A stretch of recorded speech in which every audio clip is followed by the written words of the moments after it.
cannot retreat to your safe spaces. There are no therapy poodles allowed when facing the truth.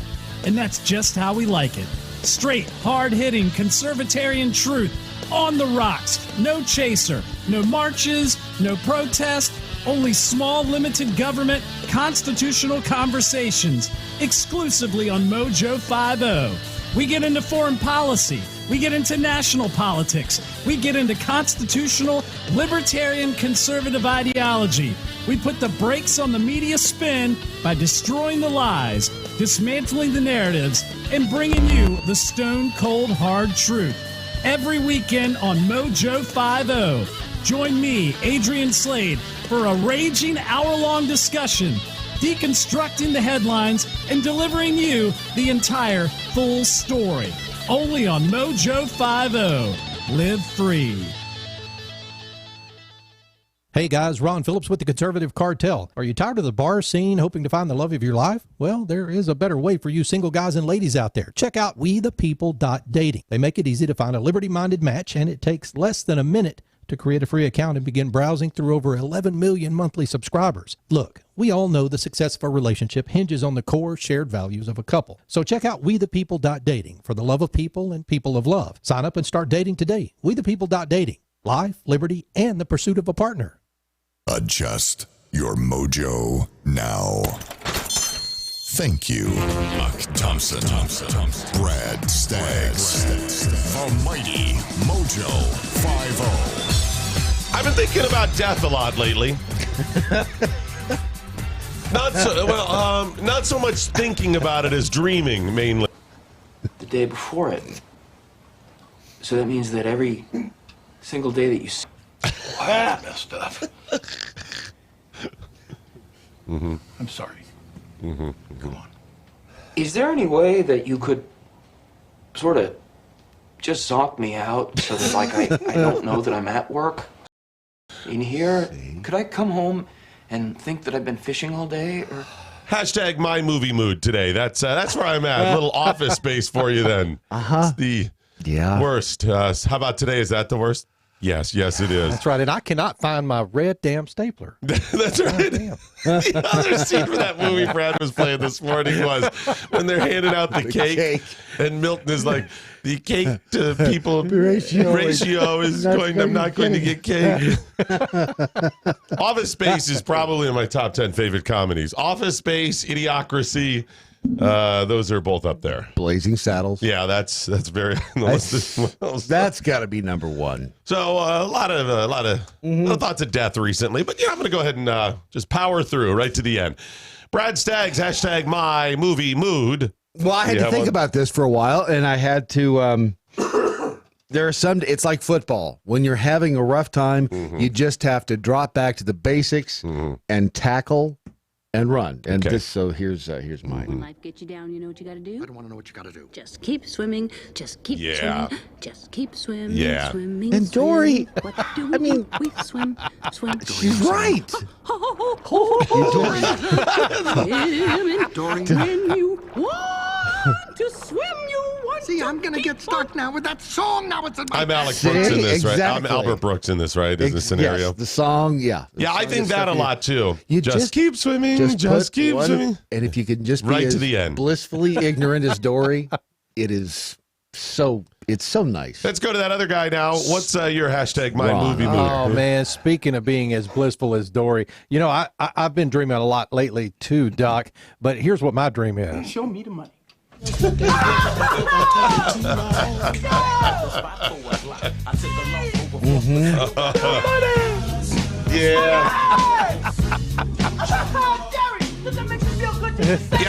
That was hashtag my movie mood maybe a couple months ago, and now I'm at every day is worse than the day before.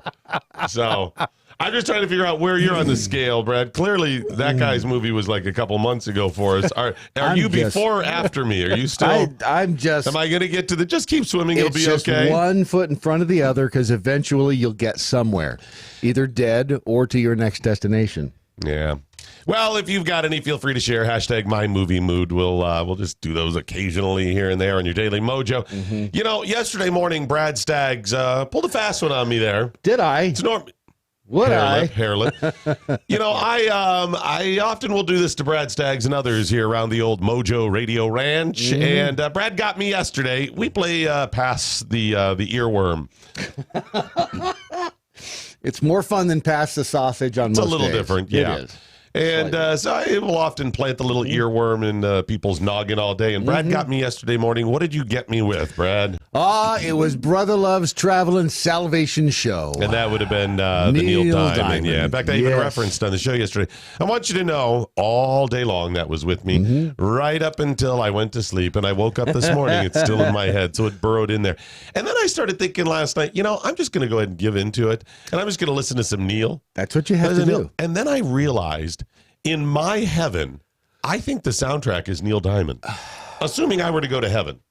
Right. Yeah. And you know, I think everything up until 1981 that he did was great. Then it sucked. I'm not even going to debate that with you. I'm just going to say, I think Heaven soundtrack, maybe that's a hashtag, Heaven soundtrack, includes Neil Diamond. I mean, come on, tell me. Yeah. Just on loop, you just hear all the Neil Diamond songs all day, every day, and it just...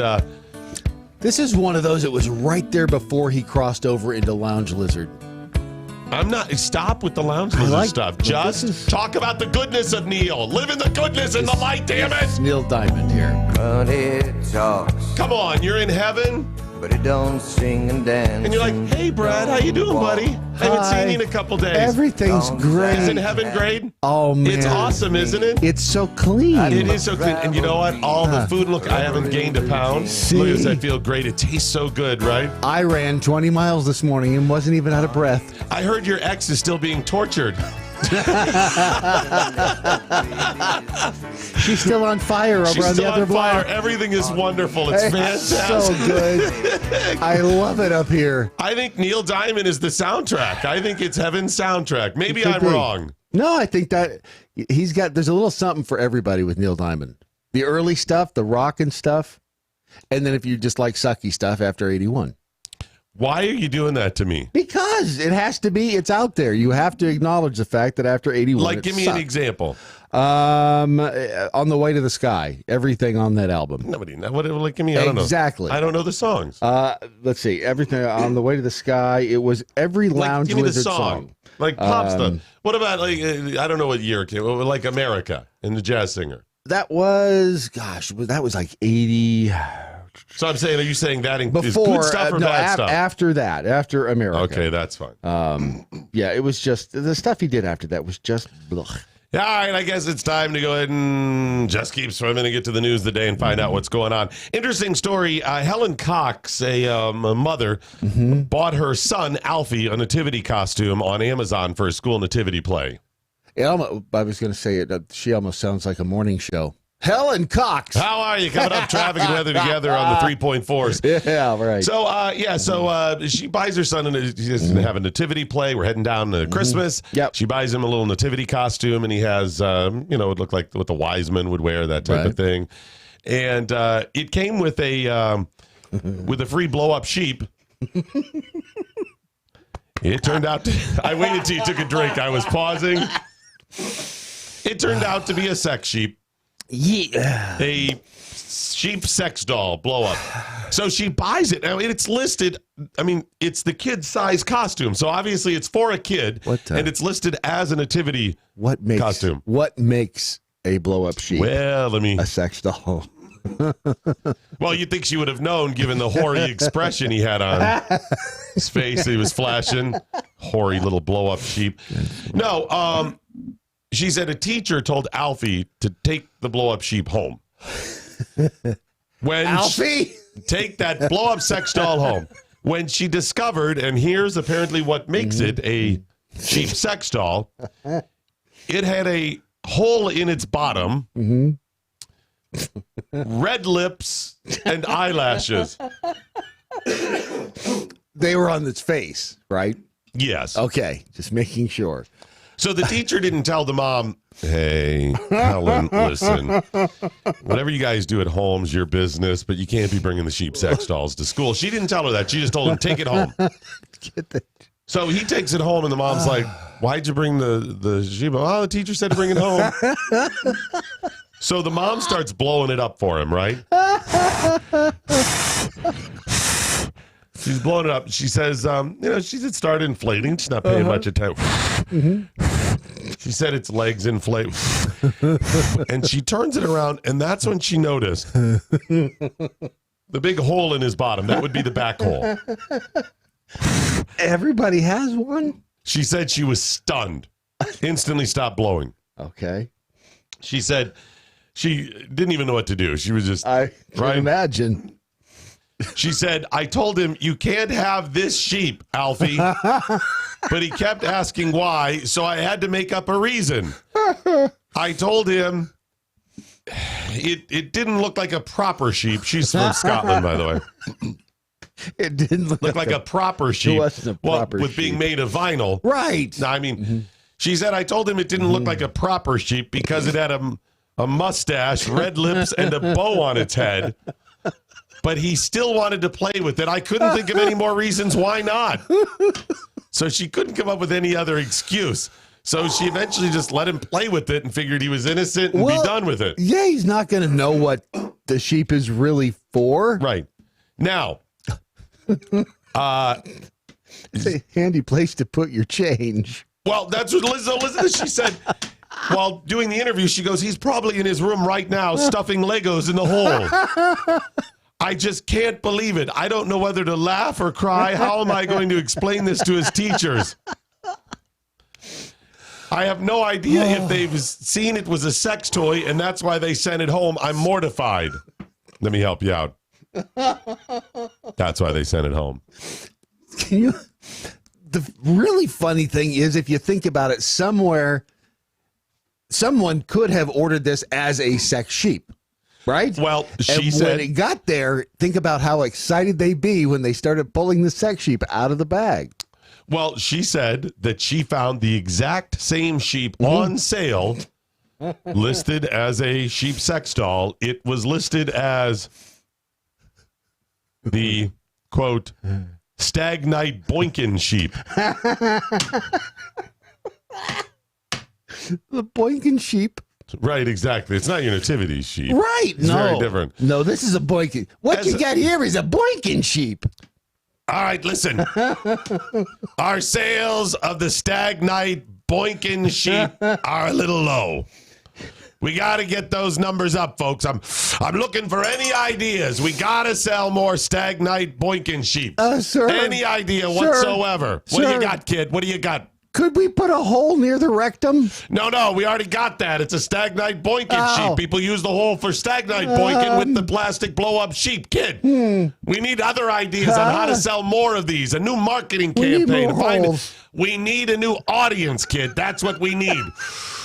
How do we expand our audience? Then a guy stands up in the back and says, maybe we sell it. We can put them in with the nativity scene. What's that, Johnson? Nativity scene. Nativity scene. What, do they do a lot of that? They all need a sheep in them, sir. Oh. What about the back hole? We already have one of those. No, what I'm saying, you don't change the sheep. You're just trying to sell more. And they're thinking, no one's going to know. They should have... they should have labeled it as an electrical outlet. This is store your cords. Oh. Something just to make up. And the hoary look is just a coincidence? It's just a coincidence, yeah.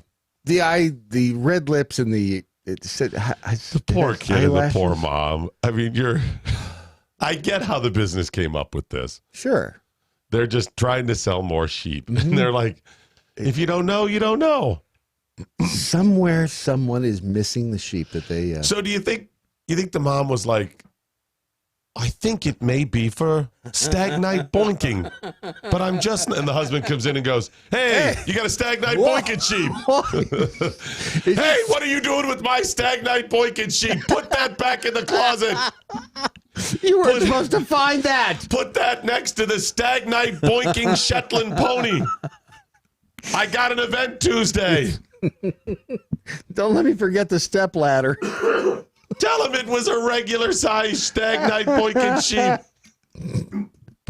Somebody orders these things and does stuff. Here's what the thing about the Stag Night Boinkin sheep. I'm guessing Maybe I'm wrong, Brad Staggs. Maybe you can enlighten me. You're a man of the world. Well, I'll try. Are most of the people who buy a Stag Night boinking sheep buying them for the purposes of it's a gag?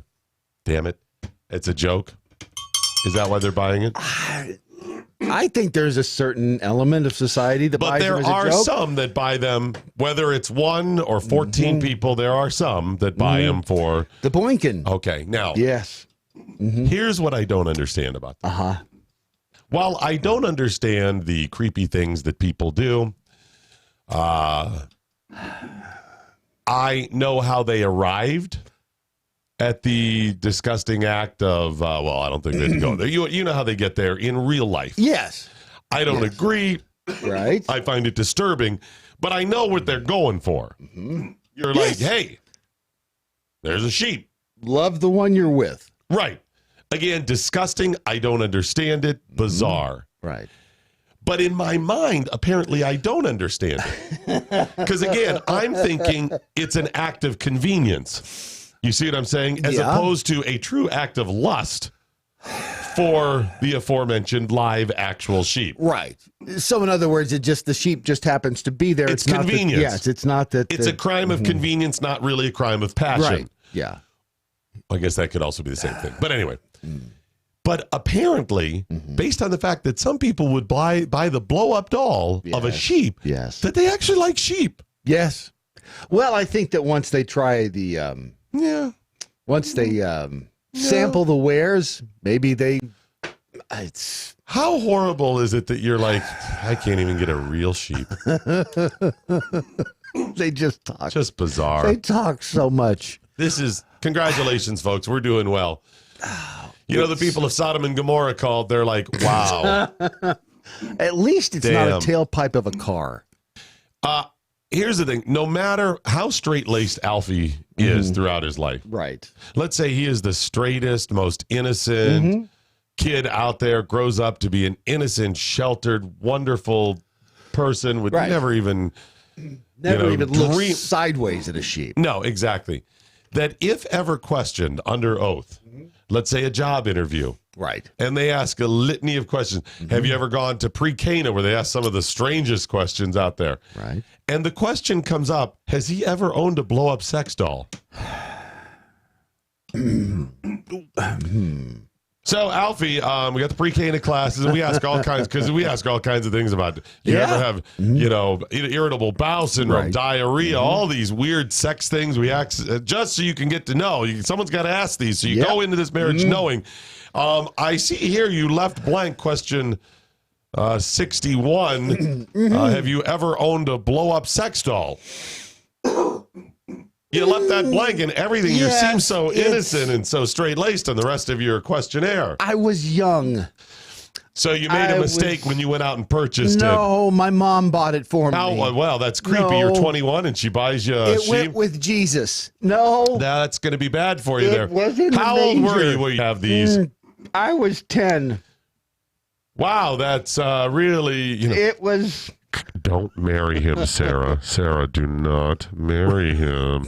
Well, Alfie, let's talk about the Sarah run. This is the equivalent of I did not inhale story. Anyways, that's our blow-up sheep. $20, same as downtown. That's a hell of a deal. All right, that's the crazy world we're living in right now. Yep. You know what? This is what gets me through right here, Brad. Neil Diamond and... APR coffee. My American Pride Roasters coffee. Which one are you drinking, by the way? Are you drinking the Franklin? No. This is still the blueberry. Oh, okay. I've been on the blueberry hole for the last couple of days. I have. It's awesome right here. It's the Burr Hamilton blueberry hole doll. Look at my notes. Freudian slip there. So you have that's a different coffee that's coming out soon. I let the cat out of the bag. You certainly Sorry about that. AmericanPrideRoasters.com. Have you had the Bacon Blast yet? I have. Doc Is that the chocolate bacon blast that you have in your hand? Coffee and bacon. No, it doesn't say anything about. Yeah, they have a chocolate Bacon Blast one that's really good as well. Chocolate. Honestly, the Bacon Blast coffee, try it at AmericanPrideRoasters.com, the official coffee of MoJo 50. The Bacon Blast may be the best coffee I've ever had. Here's the thing about it. It almost is a disservice calling it Bacon Blast. Because if you're not a bacon fan, or let's face it, most flavored coffees are a novelty. Yes. They're kind of goofy, and that sounds like a novelty. You don't drink that coffee and go, bacon! It's not it. It should be a hint. It's right. In fact, if I didn't tell you bacon, you may not even realize it. It just plants the idea. As you take that cup of coffee and you take a drink, you go, that little moment is like when you lean back after a really good big breakfast of pancakes and eggs and bacon, and you have that little hint of bacon in your mind. Yep. That's what it has. It's not overpowering. No, it's actually, he could almost do a goofy novelty over the top bacon flavor one. This just tastes, if I didn't tell you, in my opinion, like a great cup of coffee. This may be the best coffee I've ever had, the Bacon Blast. But just a hint of the bacon, because otherwise he wouldn't have bacon. If he had just called it, if he had just named it the Doc Thompson coffee, didn't tell him it's bacon or whatever, people would just be drinking going, it's great. You could almost call it after breakfast coffee, or you just finished up brunch coffee. Or but he like had to put the word bacon in there to make the name attractive, because otherwise it's just Doc Thompson's Blast and no one was buying it. That's not going to be good so for you with bacon, there's actually something that people want inside the bag. Amazing coffees, and all their flavored coffees I love, because again, they're not overpowering, like goofy flavor. It's just kind of puts the seed, plants the idea in your head. By the way, the American Pride Roasters Coffee, official coffee of MoJo 50. For every $50 of the 3 flavors I'm about ready to say, they're going to throw in a $10 gift card for future, because they're getting ready for the year end and to establish for the first of the year. You close out accounts, you head to the future. So they got so the Burr Hamilton Blueberry Donut Hole, which is awesome, by the way. The P-Hat Matt, named after Matt Locke. It's the Peppermint Mocha, and the MoJo 50 unflavored Full City Tri-Blend. I've not had that yet. All of those, for every $50, they're going to give you a $10 gift card for future order. Just go to AmericanPrideRoasters.com. That's AmericanPrideRoasters.com. And all of these coffees are brewed with loving care, with water straight out of the MoJo River. No, they're actually good. Straight out of the MoJo River. It is some amazing. other river. Once it's strained, it's almost drinkable. He's just contacted me the other day, he being DMXDM, the proprietor of American Pride Roasters Coffee, called and said that he's working on getting Des Moines to be our city on the 50/50 tour. Well, that would be very nice. Yeah, if they can come up with Des Moines would be delightful that time of year. I actually like Des Moines, and I think that's already on our stop. That's one of our scheduled stops. Go to mojo50.com and you can click on the tour link. If you want to go directly to the site, it's mojo50tour.com, because it's our 50/50 tour to benefit veterans, kicking off on or around Memorial Day weekend 2019, or Memorial Day 2019, and going for 50 straight days. We'll broadcast in each state and head to the next one to raise awareness about the failures of the Veterans Administration, to come up with plans and real ideas to help veterans and raise some money to do so. It's all coming up next year. We could use your help. No one's ever done this. No one has ever attempted a feat this large. It's either because there's a good reason for they're that. weak, or it's a bad idea. We'll let you know as of August 2019 at the end of the tour there. All right, communiques coming in now. It's at Doc Thompson Show, at Real Brad Staggs, or at MoJo 50 Radio. Please follow us all across social media. Tainted, moist, and sweaty meat sleeve. Wow. You could even call it after sheep boinking coffee. Okay, that's fine. I mean, yeah, I would still insert the word bacon in there just because. Rob Rotten has a hashtag my movie mood for us as well. And I'm going to pull this up here. It's just a GIF. It doesn't have the video. It doesn't have the audio with it. It's Hulk smash puny god. Remember when he beats up Loki? Yeah, when he slaps him around on the street. Yep. That's good stuff. I cannot see without these damn things on. Free range prisoner said, whenever you feel bad about your life choices, remember, at least you're not the guy assembling the blow up sex doll rectums. Nope. Better. Somebody. There's worse. Oh, there's always worse. In your mind, what's worse? There's the guy who got fired from being the guy who assembled the blow up sheep doll rectums. You know, we have a certain level of quality we like to live up to here and blow up sheep rectums. And Bob, you're just not living up to that. Bob, you're not pulling your weight, I'm afraid. Hi, welcome to Monster.com. We're reviewing your resume, Bob. It says your last job. What was it you did? I assembled sheep rectums. Blow up sheep rectums. I mean, not real ones. Let me see what we have for you. Yeah. Mm-hmm.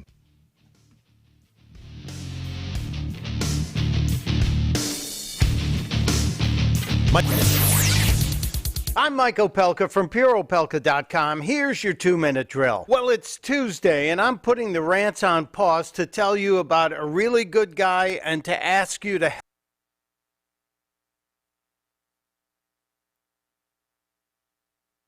Mike Opelka's 2-minute drill is powered by MoJoWildRice.com. Their wild rice is a superfood, gluten, sodium, fat, and cholesterol-free, yet high in fiber, protein, zinc, phosphorus, and trace minerals. But you're going to love it because it's delicious. MoJoWildRice.com. MoJoWildRice.com. I'm Mike Opelka from PureOpelka.com. Here's your 2-minute drill. Move over, Pocahontas. Here comes Alexandria Ocasio-Cortez.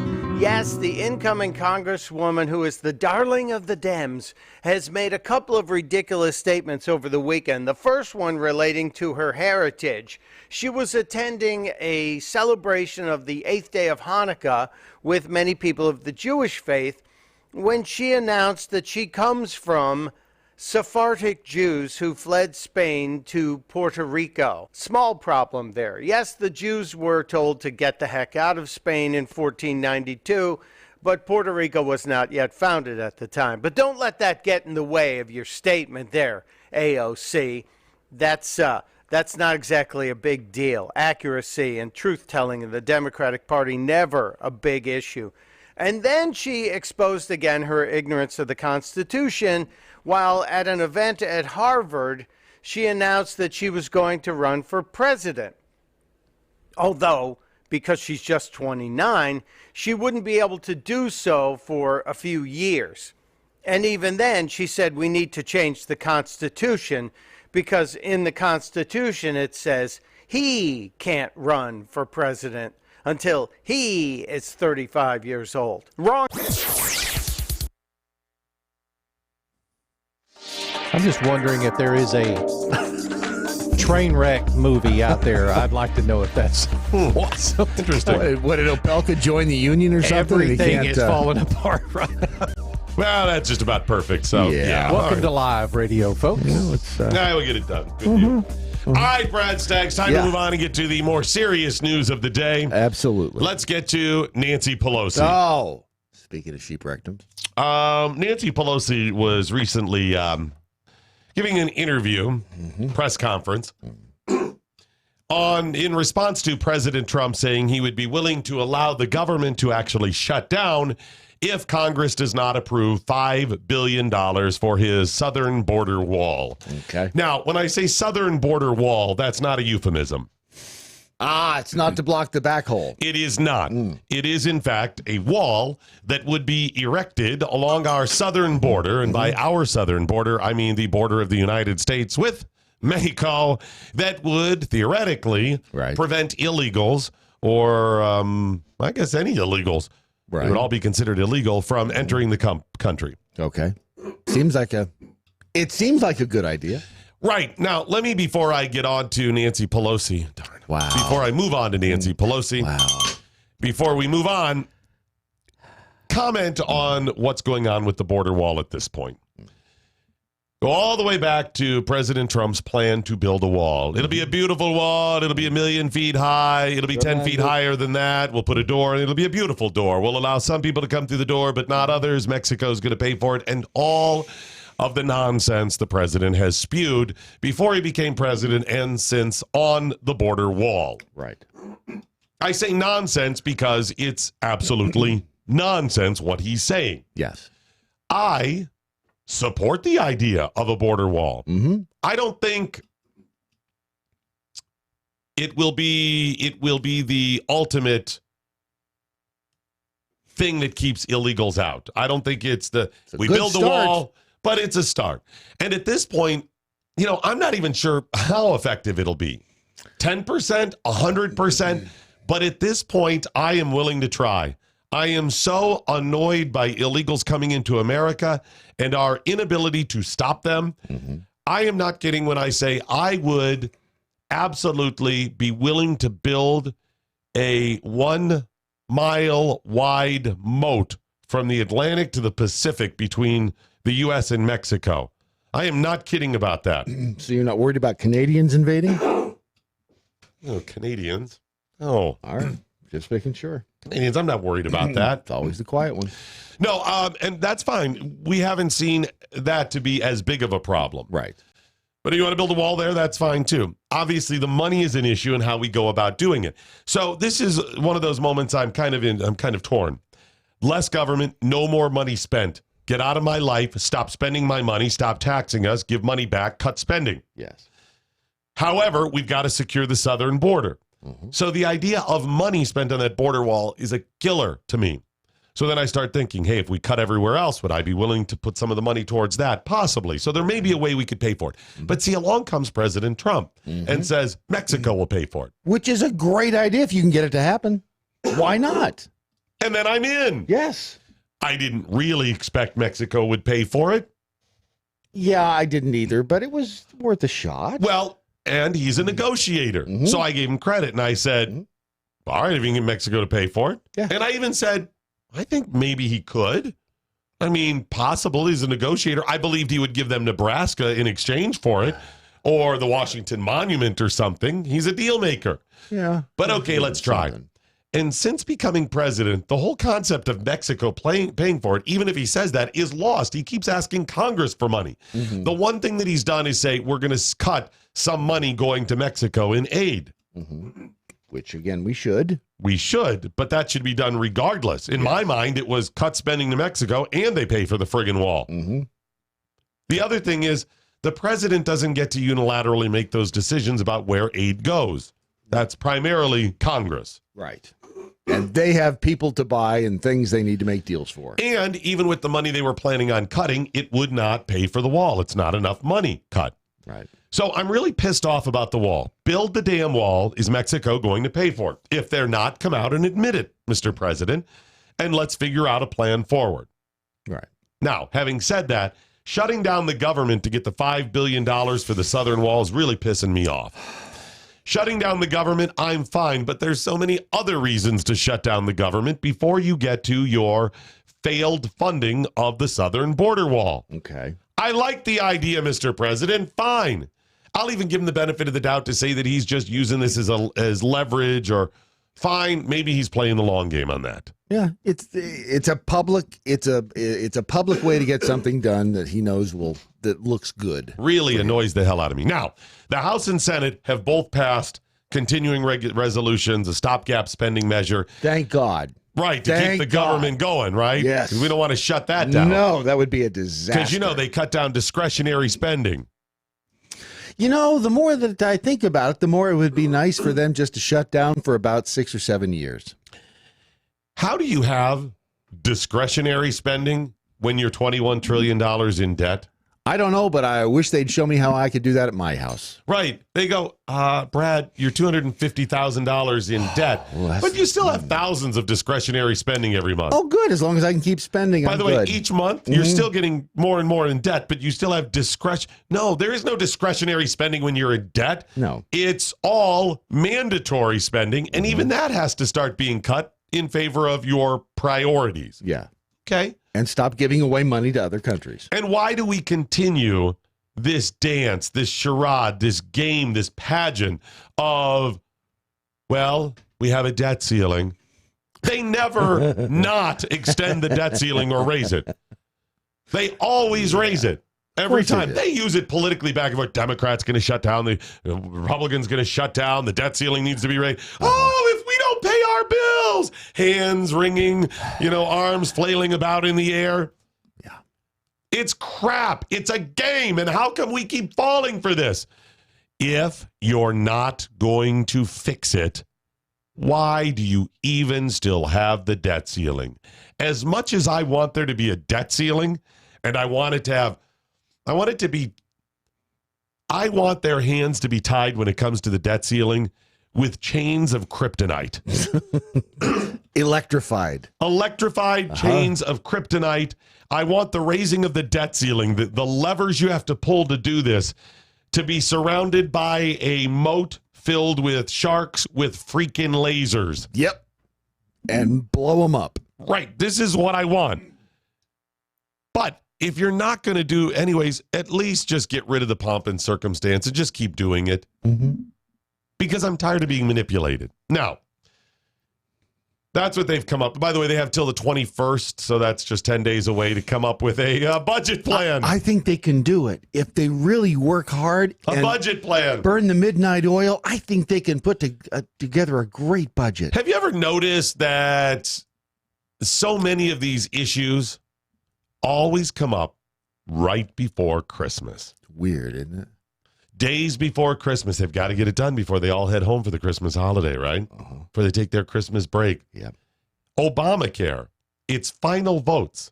Do you remember? No, but Christmas Eve. Was it really? When no one was paying attention. I think it was Christmas Eve day in, was it 2009? Wow. 10? Almost somewhere 10, in there, yeah. Almost 10 years ago. I want to say 9. And I remember I was driving around. I went home to visit my family in northeastern Ohio. I went to Great Lakes Mall in Menor doing some shopping, and I kept getting into my car, and my phone had died. So I had to keep getting in the car, and I'm listening to the trying to get news, and they're like, they're getting ready for their vote on Obamacare. Some of them were even carrying it live. Mr. Staggs, yay or nay, Mr. Staggs? Yes. Yeah, Mr. Other guy behind the glass, yay or nay, Ron, nay. They're going down the list, and I was just sat there and felt helpless. How many of these things happen before Christmas? Really? You can't get it done before? They all want to go home. Why? They're not dragging it out to stick it to the other side. No. They're doing it because it gets buried by the Christmas holiday news, and also to make it show that seem like they're actually working right up to the end in all this. It's all a pageant. They could have done this a month ago. But it wouldn't have looked as good. Oh, my gosh. That Christmas holiday's coming up again. If only we had some sort of mechanism to track. Right. If there was some sort of way that we could tell when days were coming up, when there would be holidays. Some sort of like written plan. Like a calendar. A what? Like a calendar. I don't know what that is. It's that thing you've got on your phone and on your computer and on every other electronic device. You can write everything down, and it'll actually send you little reminders. Is that where I multiply 4 by no, 172? That's a calculator. What's the calendar? Is different. It's got little boxes that represent every day of the year. Wow, that sounds smart. It's really, if really only smart. I knew what days Christmas fell on, because it's always changing. It's always flashing. They get together. It's always December 25th. What? Every year. It's December 25th. If only I had known that. Maybe we could have scheduled these votes 3 months ago. Yeah, there's that. And then, by the way, the debt ceiling. They know when that's coming. Oh, yeah. It's not like we've raised the debt ceiling to some unknown date in the future. It could happen 6 months from now that we're up against it, or it could be 6 million years. Oh my gosh, we're at the debt ceiling. It's coming down to 20 minutes. But the beauty of it is they'll fix it for us. No, they're not. It's all a pageant. It's a scam, and I'm tired of being slickered on this stuff. They're taking care of us. So a reporter asked Nancy Pelosi about the possibility that a continuing resolution passed by the House might be used to fund a border wall. And Nancy Pelosi, Nancy Pelosi, super genius, had this to say. Most of us, speaking for myself, consider the wall. Most of us. She's Aunt Clara. She is Aunt Clara. She's Aunt Clara. Samantha, Darren, I've been bewitched. She said, speaking for her, she's mentioned others, but then said speaking for herself. Most people here, but speaking for myself. So you were speaking for them as well. So here we go again. Aunt Clara. Most of us, speaking for myself, consider the wall immoral, ineffective, inexpensive. Inexpensive. Immoral. She meant to say expensive and said inexpensive. Yeah. So immoral, and inexpensive, of course. All right, here we go. A little more from Aunt Clara. And the president said he promised it. He also promised Mexico would pay for it. She's right. So even if they did, it's immoral still, and then they're not going to pay for it. So that isn't how I would interpret a continuing resolution. Brad Staggs, your thoughts on that so far? I'm trying to, and she does this purposely. She throws out a word in the beginning, and you're like, wait a minute, why is it? So you're stuck thinking about what the first thing was she said for the entire statement. And I don't think it's purposely. I don't think it's purposely. It's I think immoral. How is it immoral? It's immoral to build a wall. You're keeping those people out. It's not immoral, by the way, for her to have millions and millions of dollars that go to her security, right? To keep people out of her home and her family's home. That's not immoral. Right. It's immoral to keep them out of the country. It's all crap, and she knows this. That's all it is. Identity politics with this. But I'm also struck by Nancy is. I'm serious. The lady is senile. I'm not even joking about that. We can move forward with this. We have a responsibility, all of us, to secure our borders, north, south, and coming in. Wait. All of us. It's immoral to build a fence. Right. That is immoral, Brad. But we have a responsibility to secure our border. Maybe we could secure it with a force field. I think that would likely be immoral as well. Well, how else could you secure it? Because that would keep them out, right? Cotton balls.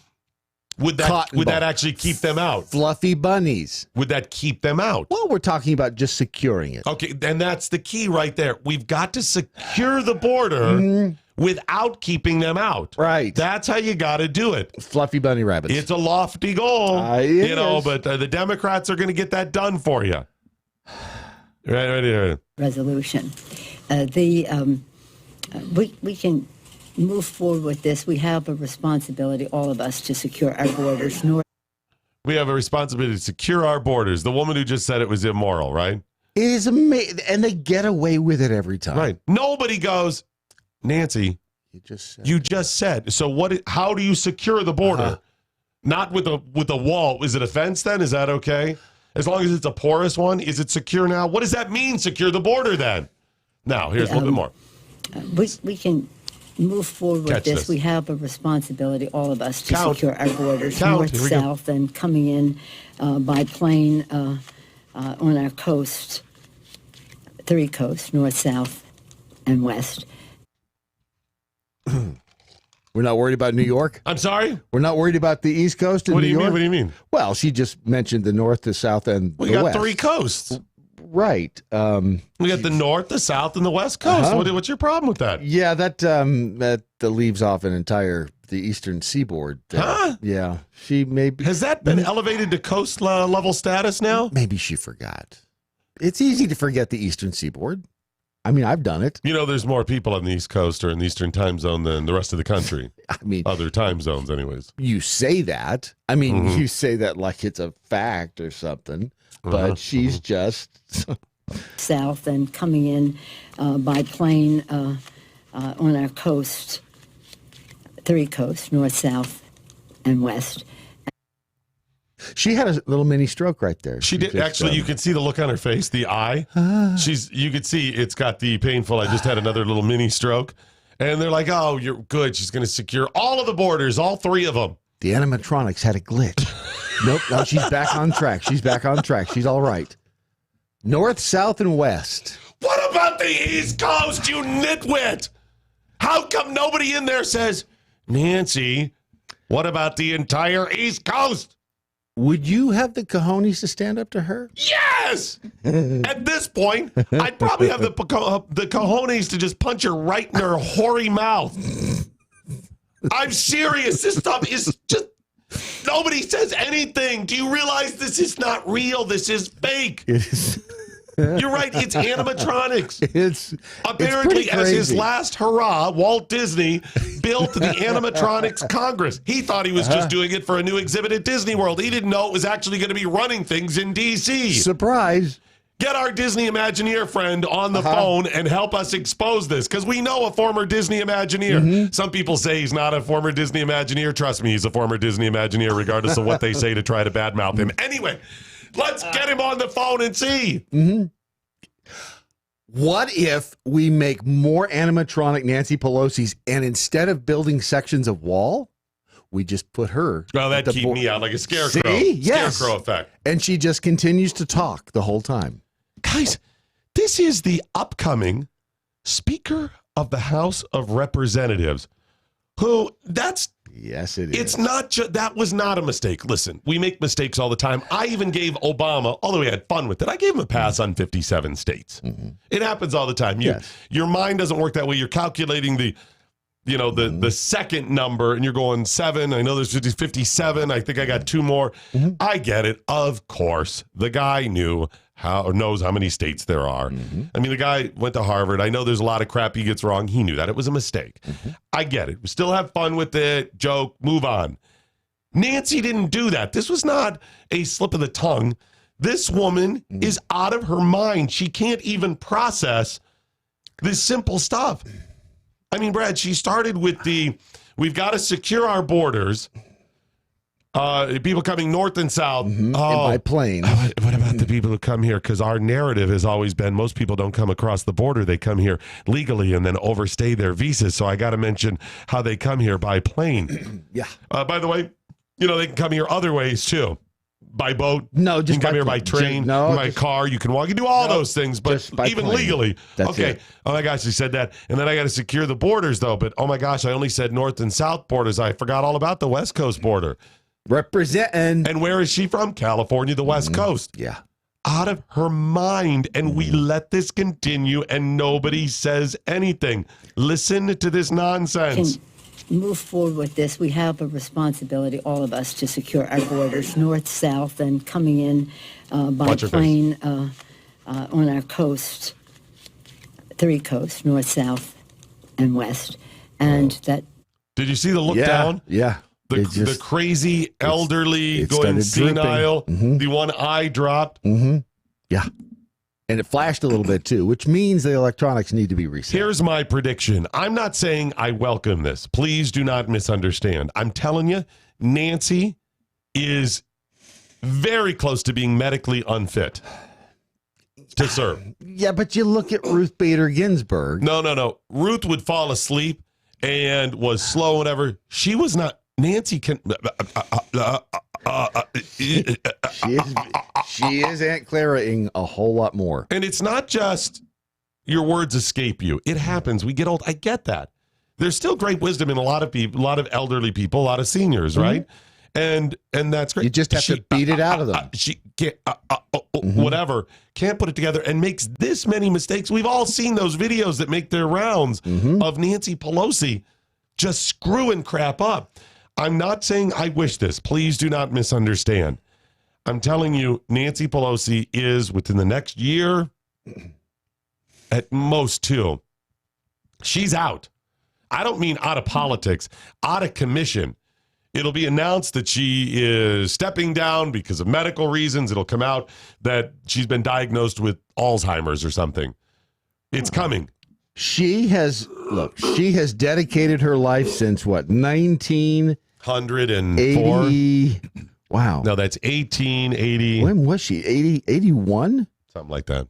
She has been in public office for decades. She has dedicated her life selflessly. No, you got that. She did dedicate her life to being selfish, serving the people, serving herself while saying she served the people. Paycheck. She's been doing it for free. She's gotten rich, and she's a multi-millionaire while crying that others need to pay more.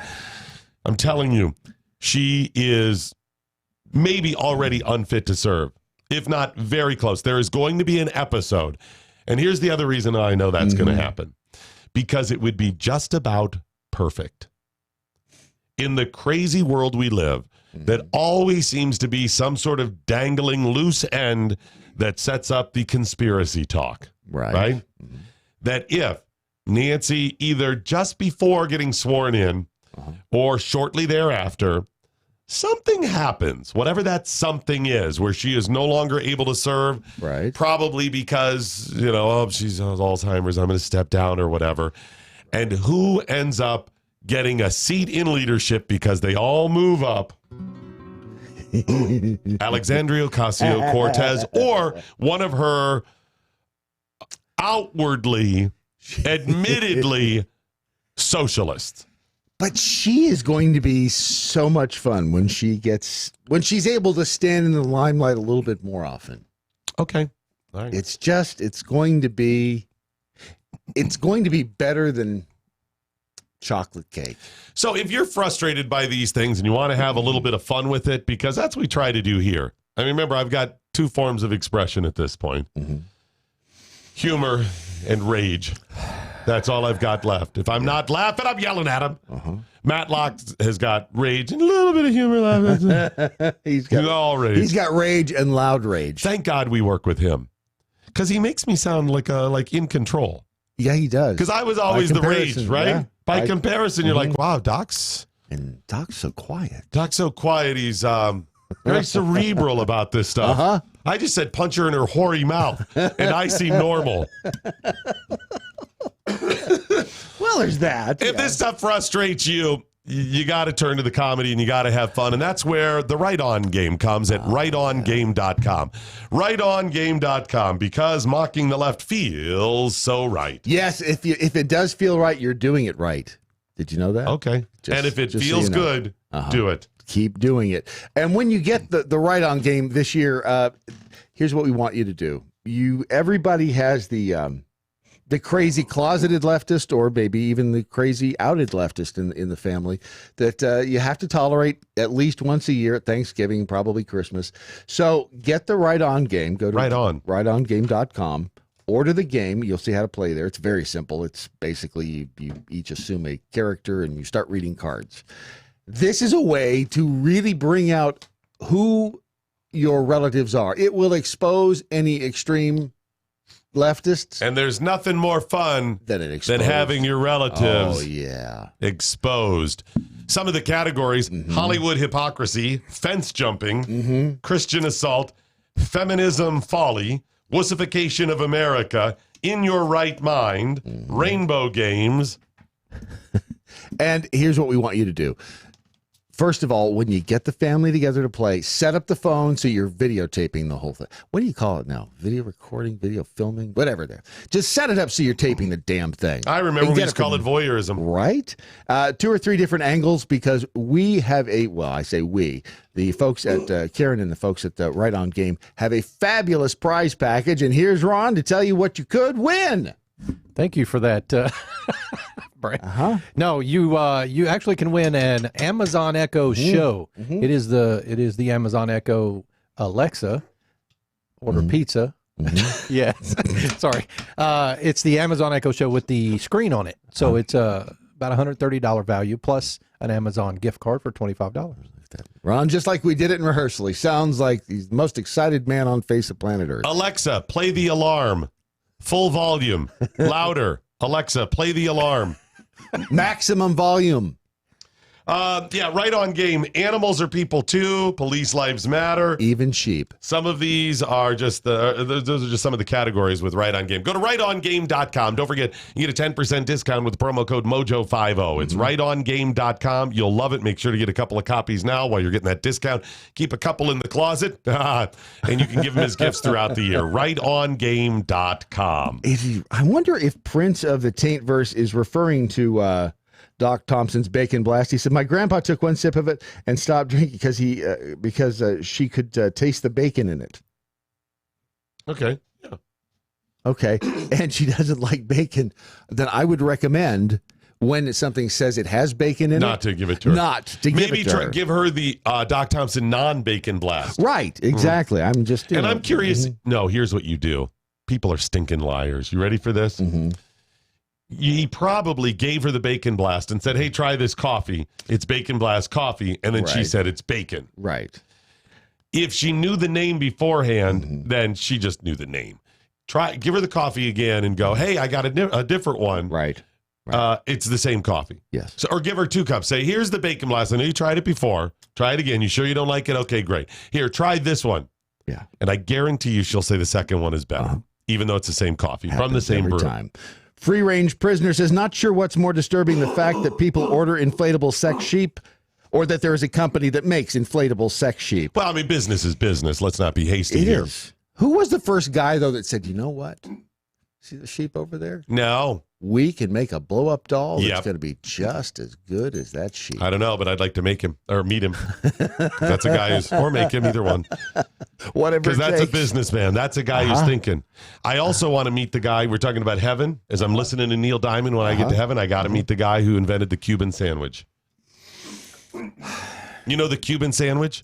What's the Somebody difference between- somebody said, you know what would go great on this ham sandwich? Pulled pork.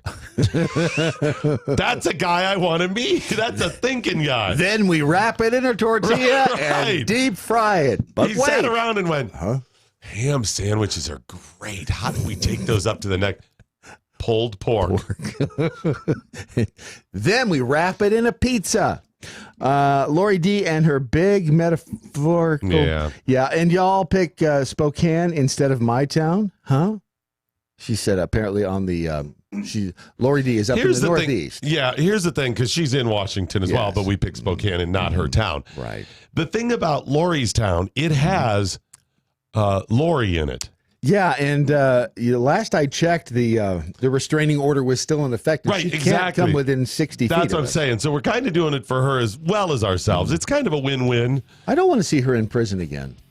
Actually, we did it because we can only travel so many miles, and that is the farthest we can travel during that leg of the trip because they're further apart, the stops in the West Coast. But those are all tentative anyways. Not taintative, tentative. Right, exactly.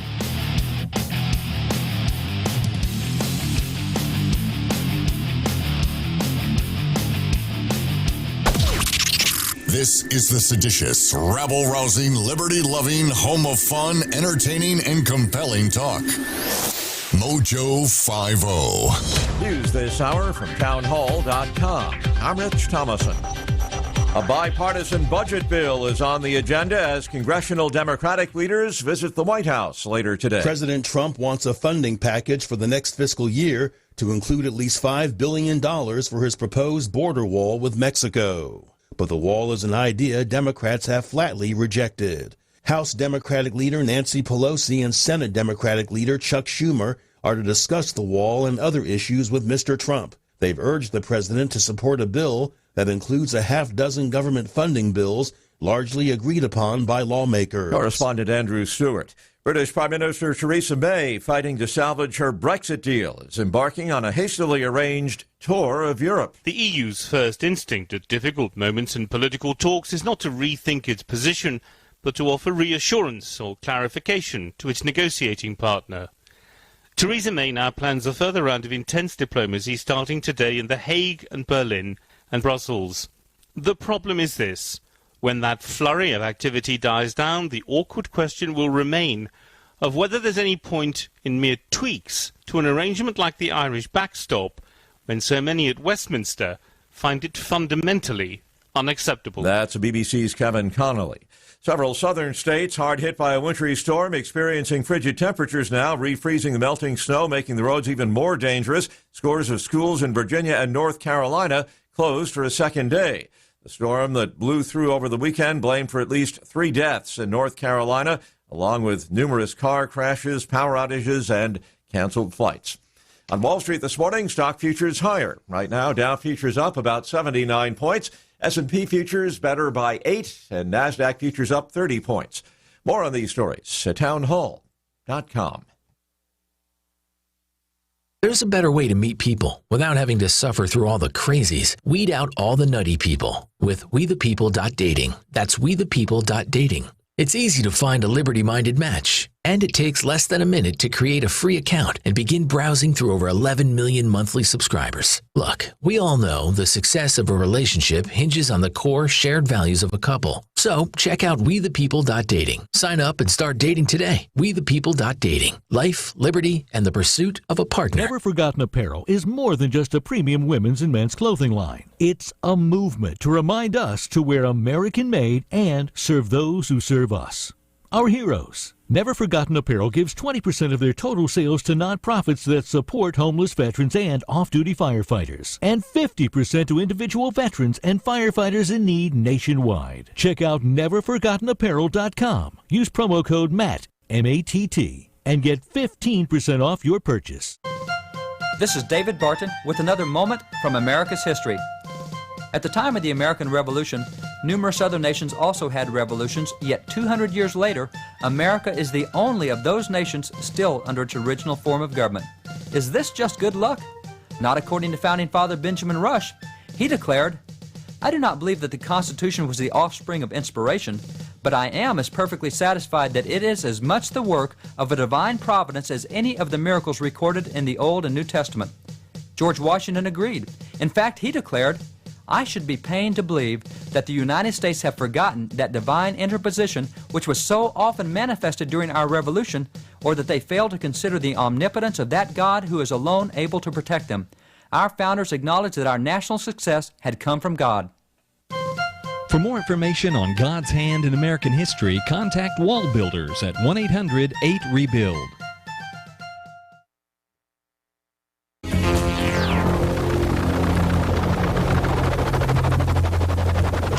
Mothership has landed. Doc Thompson and Brad Staggs on your Daily Mojo. And spinning the dials radio style in the booth next door is, of course, that guy right there. Ron. One of the best Phillips. among us. It's Ron. In this business, there are few higher. There are few more dedicated to their craft than that guy right there. That's the guy. That's the one. That's Ron. His never-ending dedication to this business will not go unnoticed. That guy. He's possible. He's the guy. It's Ron. I'd be happy at some point to speechify if he were given an award for his broadcast career, his excellence in this industry. I'd absolutely speak on behalf of that guy. I can't see that happening anytime soon, but that's okay. Communiques coming in now at Real Brad Staggs, at Doc Thompson Show, at Mojo 50 Radio. Mish's Zonin Jackhole, the U.S. has a North Coast. Did she say coast in it? Did she say... Yes, I think she did say coast, not border. We were making fun of the other. We didn't even get it. So intent on leaving one of them out. Here's the thing. Technically, and this is one of those, I didn't blast her completely for that. We do technically have a North Coast in places. It is a gray area, so, and we can dispute it, but it's not an obvious. Coast, well... We also technically have a southern coast in places. Yes, in Houston and on the Gulf. Because it is the southern part, and it's, and right. It is coastal. Where it's do we water. have a coast on the north? The Great Lakes. You don't have a, that's not a coast. That is lakeshore. It is a dividing line between the countries, and it is water. But And it's the Great Lakes. lakeshore. It is the lakeshore, but have you been to the Great Lakes? They are gargantuan. They do look like, yes, they are do look like ocean-esque. but they're not. And people along the Great Lakes do refer to those portions of the northern border as the North Coast. That is... Well, then we have a third coast then, and that's Nashville, because they refer to it in Nashville as the third coast. I mean, technically, I'm just saying, I get the argument on both sides, so I won't completely blast her for that. I think most of us recognize we have two coasts, East and West Coast. We don't regularly say North and South Coast. No. It's not a thing. No. But I thought it was more obvious to say that there was only 3. Yeah. Well, yeah. And you know what? And if you are going to debate coasts, right? I would think East Coast comes in a little higher on the what is a coast list before South and North. Well, crazy right? IQ brought it. It's a good point. Democrats are going to secure the border by eliminating the border. So if you just eliminate the East Coast, it's secure. It's a great point. You can't argue with that logic. If you're frustrated by these things, these discussions, there is something you can do. As frustrating as it gets, we offer all kinds of solutions all the time, but there's another one, and it's so simple. It'll take you about 10 minutes today, and it will give and give and give in years to come. That is, sign up for a Patriot Mobile account. Wow. Patriot Mobile is an amazing company that does so much good. They're good people, and when we've asked people what is the main reason they would hesitate to change their account, right, it is because they don't know about the coverage, right, and the company. It's almost, we have from our service providers for our cell phones, we have battered spouse syndrome. Yes, because in my experience, they all suck. They suck, and yet you won't change. Why? Number one, some people say, well, they all suck. It's not going to be better. It's comfortable. It's comfortable. Oh. So you mean you like being abused? No. It's not comfortable. It's not comfortable. It's comfortable in the I know the bad. Yes. The others, the not knowing of what would be on the other side, even though it's wonderful, is so scary. I'll stay in this abusive relationship. Yeah. AT&T, if you have a relationship with them, you are being abused. I know. I've been abused by AT&T. They still owe me $150. And you're not letting it go. I am not. I am taking thousands of dollars in negative promotional announcements out of their ass all the time, and it will not stop.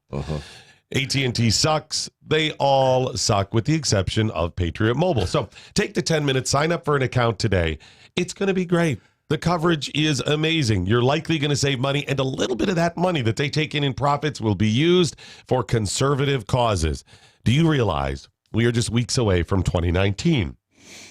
And that means you are just a couple of months away from the first announcements of who will be running in 2020. 24 days until 2019. So you are really 90 days, 3 months away from what is normally the first announcements that somebody's running for president. I think this cycle, Cory Booker loves him some Cory Booker. I think he's going to be one of the first ones out of the gate to say he's running. Bernie Sanders likely will be one of the first ones out of the gate. Yes. I think those are your first two. And I say you'll have an announcement definitely before April 1st. Within the first 3 months of the year. And I think maybe in February. Here's what I say is going to happen. Cory Booker on or about MLK Day. Yes. Yep. He will shroud himself. Maybe Kamala Harris tries to play that game as well.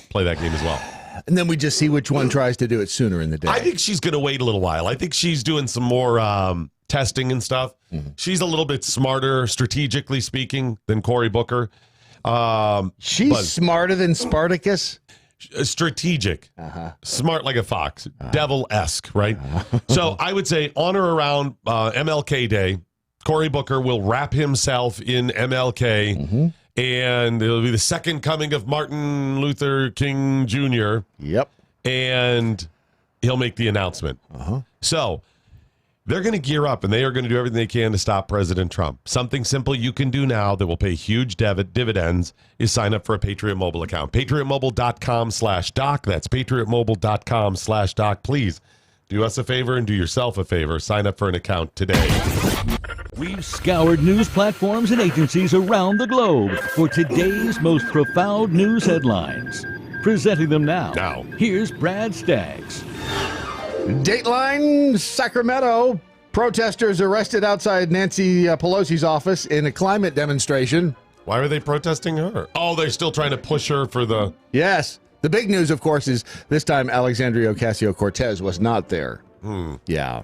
But they were right there in front of her offices once again, and 150 of them were arrested. Wow, they're really driving this thing. They listen... You have created this monster, Nancy, and others, old guard Democrats, and they are going to fillet you. And it's not going to be the fun kind of filleting either. That's fillet. Oh, I knew there was a difference. Meanwhile, in Australia, a man who calls himself Sharkbait was attacked by a shark. I see the irony there. Because he said he was sharkbait swimming out there. I see the... And eventually, one of the sharks went, okay. A-hole. Gotcha. You got to use our... Fine. Hoo-ha-ha, sharkbait. Let's see. Moving on to Erie, Pennsylvania. Erie. A woman has pled guilty to fatally crushing her boyfriend. Automobile? No. Wendy Thomas. Everyone knows it's Wendy. No. She pleaded guilty to third-degree murder in the death of Keno Butler. No. In exchange for 18 years in prison, they say that Thomas stabbed Butler, hit him in the head with a table leg, and crushed the 120-pound man with her own body weight. I kind of saw that one coming. It's true. He could not hear the stereo. Hey-o. Thank you. We'll just give the punchlines here. Moving along, shall we? Meanwhile, in Washington, a man cuts off his testicles with a pocket knife during detox. That was yesterday. I know, but I just like to bring that one up every. You know what? When you hear that story, you realize your life doesn't suck. I guess. Am By I right? comparison, it's not quite Am as I bad. right? Am I right? Wow. Okay. In news from across the pond, Granddad was banned from the United States after he accidentally checked the terrorist line on the immigration form. Wait. He checked I am a terrorist? Yes. That's actually a thing? Yes, they have you. Okay. My gosh. When No, you they buy a don't. gun, they do the same thing. It's So you been have to on a gun. It's been a form. couple of years since I went through the process. Is it Yes. on there? It is on. Well, yes, the immigration forms, and when you do things like buying guns, you have to. There's a question: are you a terrorist? And every time I see that, I have to stop and go, okay, what's the right answer here? The right answer Is this a trick no. question? Right, and you have to make sure you're very deliberate and go, okay, no, I'm not a terrorist, so the answer is no, and that's this box over here. Has Click. that question ever stopped a terrorist? Because I imagine it's not stopped any terrorist, but has stopped some law-abiding citizens who just checked the wrong box. Is there any terrorist going, yep, terrorist? Oh, Damn it! How'd they get me? Damn it, we were going to bomb building, and now we can't. Listen to me. I was going to blow up the building, and then I checked the terrorist box. Those bastards. I could not lie. No. I am willing to commit jihad, to kill thousands, maybe millions of infidels, but I will not lie on the government forum. No. I will not lie in government forum. Do you know what they do to you if they find out you've lied on That's government? big trouble. Bad, very bad. So, that is so perfect for guns, because the idiocy of guns where it's like, all right, we got to ban guns because, people will kill people with guns. Yeah. But people would not commit a violation of a gun-free zone. No. Okay, no. we get that. That's the same principle here, right? Yes.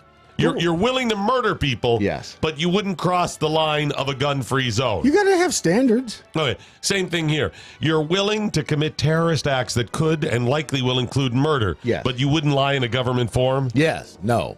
Wait, what's the right answer? No. Trick question. See? It's like when the wife asked you about other women that you've dated. Thank you. And you stop and you go, crap. So, Susan that you work with. Yeah. Did you guys ever date? Wait a minute. Well- What's the right? Wait, don't say yes. Don't say no. Wait, hold it. Stop. Think. Oh, now you're waiting too long. Now she's giving you the look. Why do you have to think about this? Just say something. That's not why I called you fat. Damn it. Don't say that. See? I've been down that road. Boy, have I too. Let's just go to Montreal. A Quebec man has been ordered to foot the vet bill after his dog impregnated neighbor's chow chow.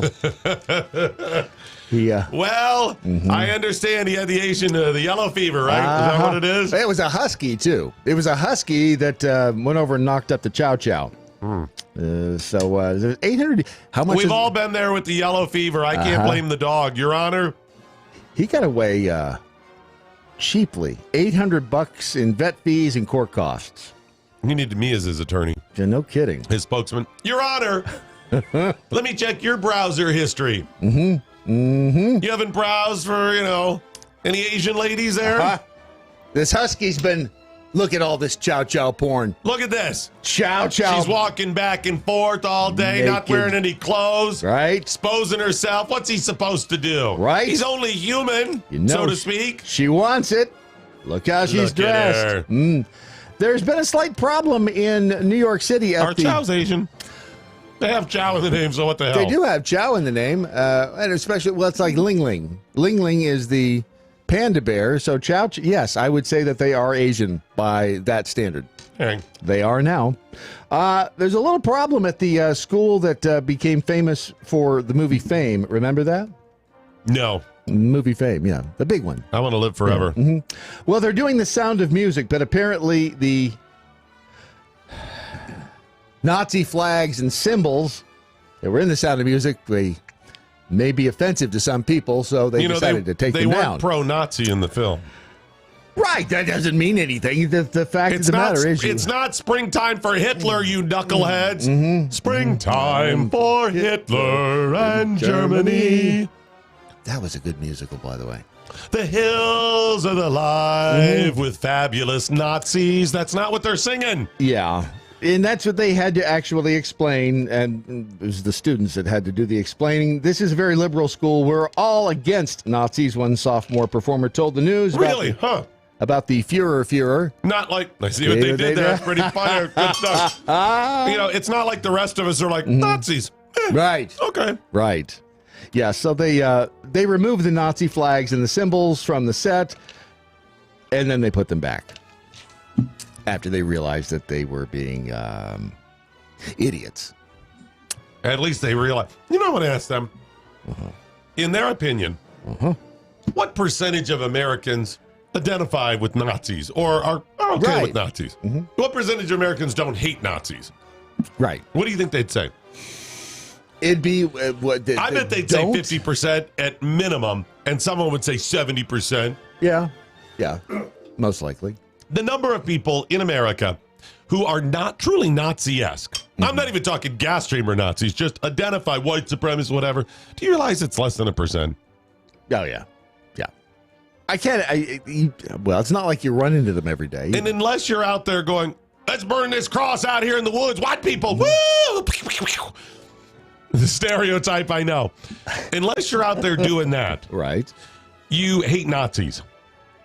Yes. There's not this big swath in the middle of people that are like, I'm trying to think of I'm sure they have their good points. The redeeming qualities of a Nazi. And, right. Now, I know they think Donald Trump said that. Well, there's some good people. That is not what he meant. He didn't mean the Nazis are good people. He meant some people out there that are pissed off, that are amongst the Nazis out there, that are some good people as well. Right. Yes. Anyways. Thank you. In Lakeland, Florida, there's been another alligator attack. What is it with alligators in Florida? That's where they live. Oh, is that what it is? A nearly 10-foot alligator attacked a man in Florida. You know why? Why is that? Because Florida got first pick. Hell, I see what you did there. Yeah. That's an old racist joke. Yes, thank you. The alligator still had the man's sneaker in his mouth when it was dragged ashore. They dragged the alligator onto the shore. They cut him open? They didn't have to cut it open. He still had it in his mouth. The foot or just the shoe? Just the shoe. The alligator apparently attacked the man's foot near a lake in Lakeland, Florida. The man was taken to the hospital as a precautionary measure and given new pants. He was not seriously injured. They say that the alligator still had the shoe in his mouth when they got him up onto the I imagine side. you're going to dream about that. I would think you probably have a few nightmares because that would... Maybe not good. No. That's why you always want to travel in pairs around alligators, because then you just have to outrun the person that you're with. You see what I did there? They found the handgun that had been missing since 1990. The day had been reported stolen. Which handgun? The handgun that they found on top of the locker of the cop who wrote the stolen handgun report back in 1990. So he puts the gun up there while he's changing or something. Oh, can't find the gun. It's lost. Somebody stole it, files a report. What year was that? 1990. And it's taken only about 20 a lot of years. A long time. For them to figure this out. March of last year, a Seattle police officer clearing space above his locker in the South Precinct tried to slide a duffel bag sitting on top of the locker next to his. It was too heavy, so he lifted it and he opened it. Inside, he found those. So the whole duffel bag? Yep. The whole duffel bag. He found 19 knives, 10 handguns, and miscellaneous ammunition. Turned out one of those guns, an older Walther, had been reported stolen in 1990. And had been sitting right there the entire time. I know one thing. They need a new cleaning lady. No kidding. That's pretty dusty up there, and she's not doing the job. Exactly. We will continue on with our headlines right after we take a short break. And this one is it's like okay, how many syllables? Savior. You don't know bridge symbols? Savior heart. SaveYourHeart.com. Is it SaveYourSpades.com? No, it is not. Save Your Diamonds? Nope. Save Your Clubs? SaveYourHeart.com. It's a place where you can go to save your heart. Listen, heart disease and cardiovascular disease is one of the chief killers in America. So maybe you try to stop that. It kills chiefs? Chiefs and everybody else. Wow, it kills all kinds of Indians. people. Yeah, it's not exclusive. It does not discriminate. It is a very diverse killer. It'll kill all kinds of people. It'll kill you. It'll kill black people, white people. It does not care. It hates everybody. Yes, it does. You can take care of your heart by simply going to SaveYourHeart.com and find out about their Pauling's Essential Formula. This is a formula that is going to help you stave off heart disease, as well as battle heart disease if you already have signs of it. Most heart disease is not oh my gosh, I got it, and that's it. Do you know your heart beats 100,000 times a day? I do now. See? Some people's beat a little bit less. Some people don't have a heart at all. Right. Despite them, I've been married to those, pretending that they're doing charitable work. But that's a whole different thing. Yeah, it's a simple thing to do where you can protect yourself, family, loved ones. If you know somebody else that has heart disease, it's SaveYourHeart.com or 800-77-HEART. There are 60,000 miles of blood vessels that feed your organs and your tissues. In my body, yes. In your body. There's only 50,000 in mine. Right. But think about that. That's all that stuff needs to be maintained. You've got to maintain all that roadway.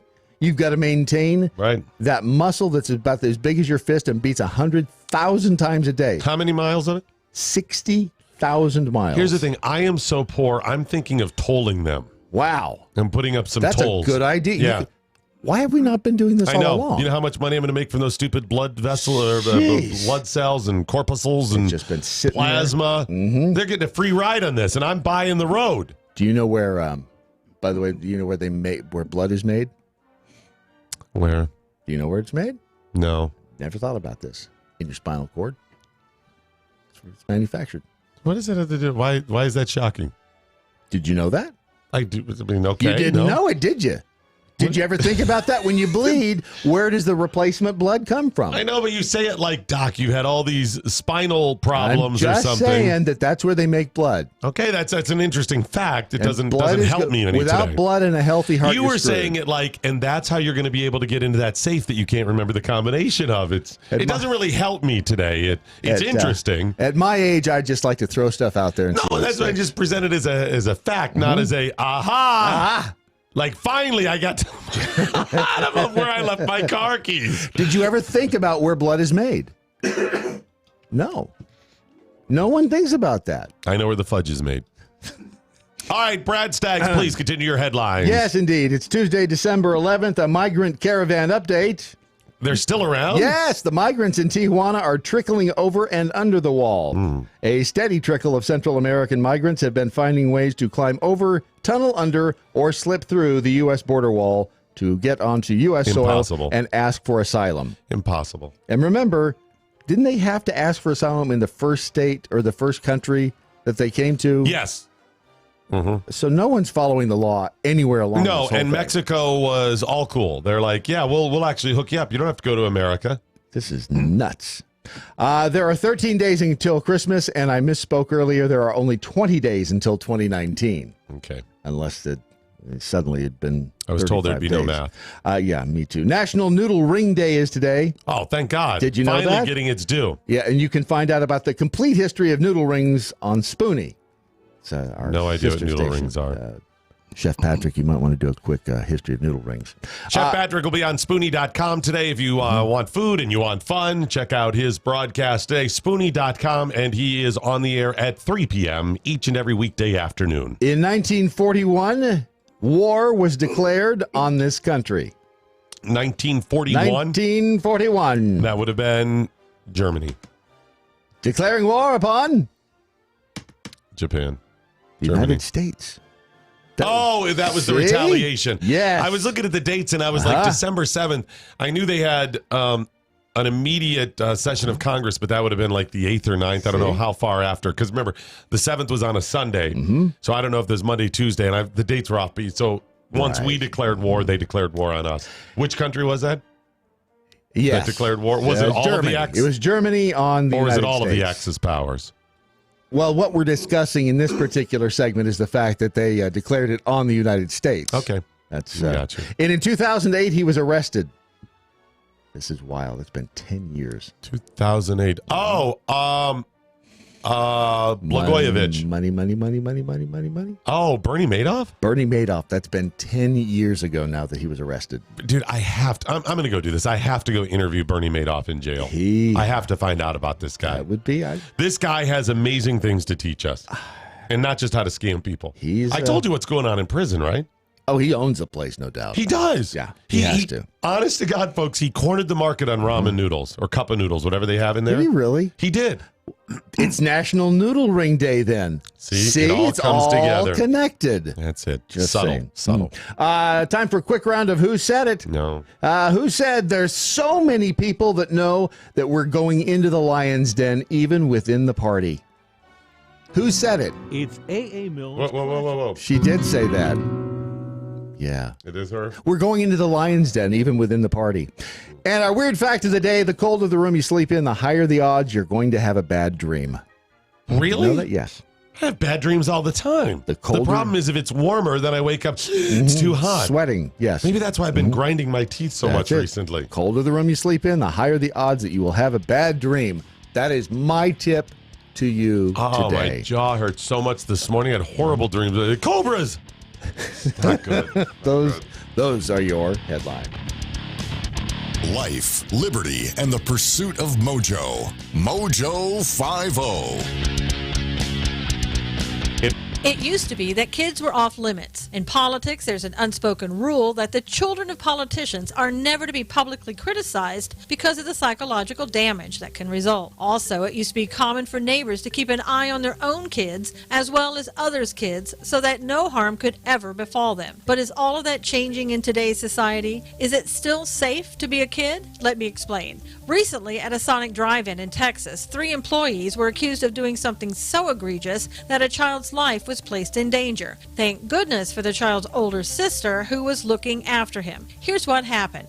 A 4-year-old boy's parents ordered a kid's meal from the restaurant. The boy's 11-year-old sister unwrapped his hamburger and found what appeared to be a pill inside. The parents immediately took the pill and meal to the police department for an evaluation. The pill tested positive for ecstasy. Police subsequently arrested the manager and 2 employees the next day. The manager reportedly had an outstanding warrant for a parole violation of a felony. She also had 3 ecstasy pills with her at the time of the arrest. She faces charges of possession of a controlled substance. A 2nd employee was arrested on 4 outstanding warrants, while the 3rd employee was arrested and charged with possession of marijuana. There may be other charges forthcoming after the district attorney's investigation has concluded. Was this an isolated incident or just poor hiring decisions? In any event, parents may need to be more vigilant in the future. And that's today's Reality Check with Susan Knowles. Hey, it's Brad Staggs with big news. MoJo 50 is coming to you and to your town. It's all part of our way of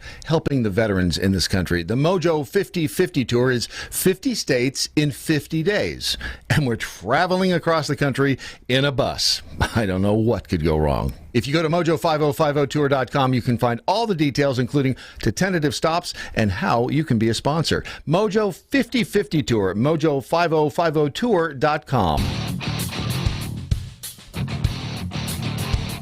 Doc Thompson, Brad Staggs, your Daily Mojo. We have added new programming to MoJo50.com, and there's more to come. Wow. Where are we getting all the money to add all this fabulous new programming? We are lying a lot. Is that what it is? Yeah, we are. There's a lot of lying going on. That's the only way you get it done in today's world. Fine tradition. I've learned from the best, folks. I really have. I have learned from the best. So, we've added Brandon Morris. He does a show weekdays. That would be at 11 a.m. Central, noon Eastern. And we've added some really good talent, too. Right, absolutely.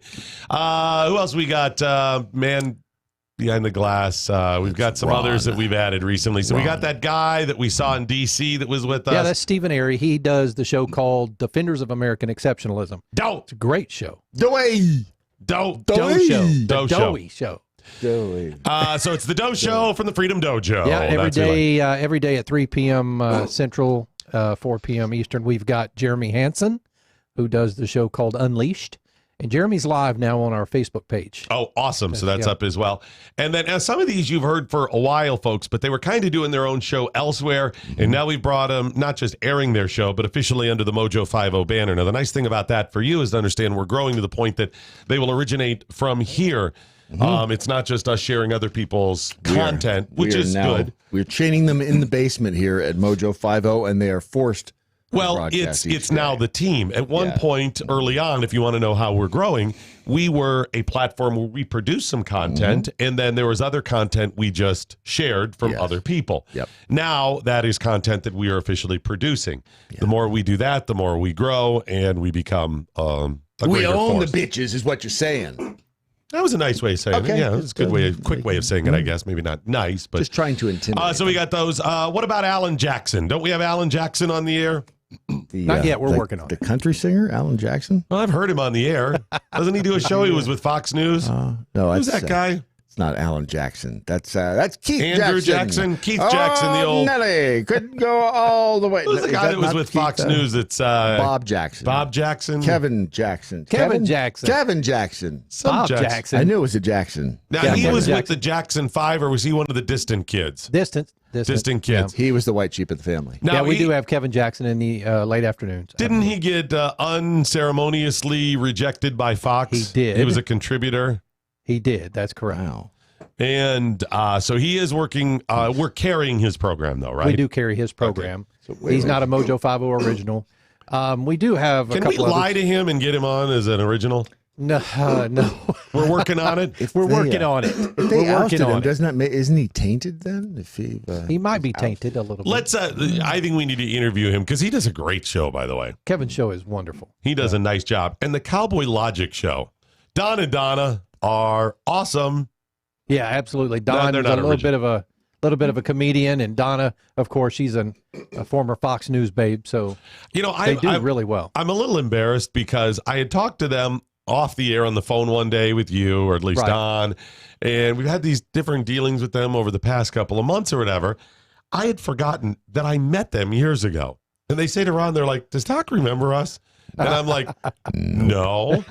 And then they jogged my memory, and it all came flooding back. Yeah.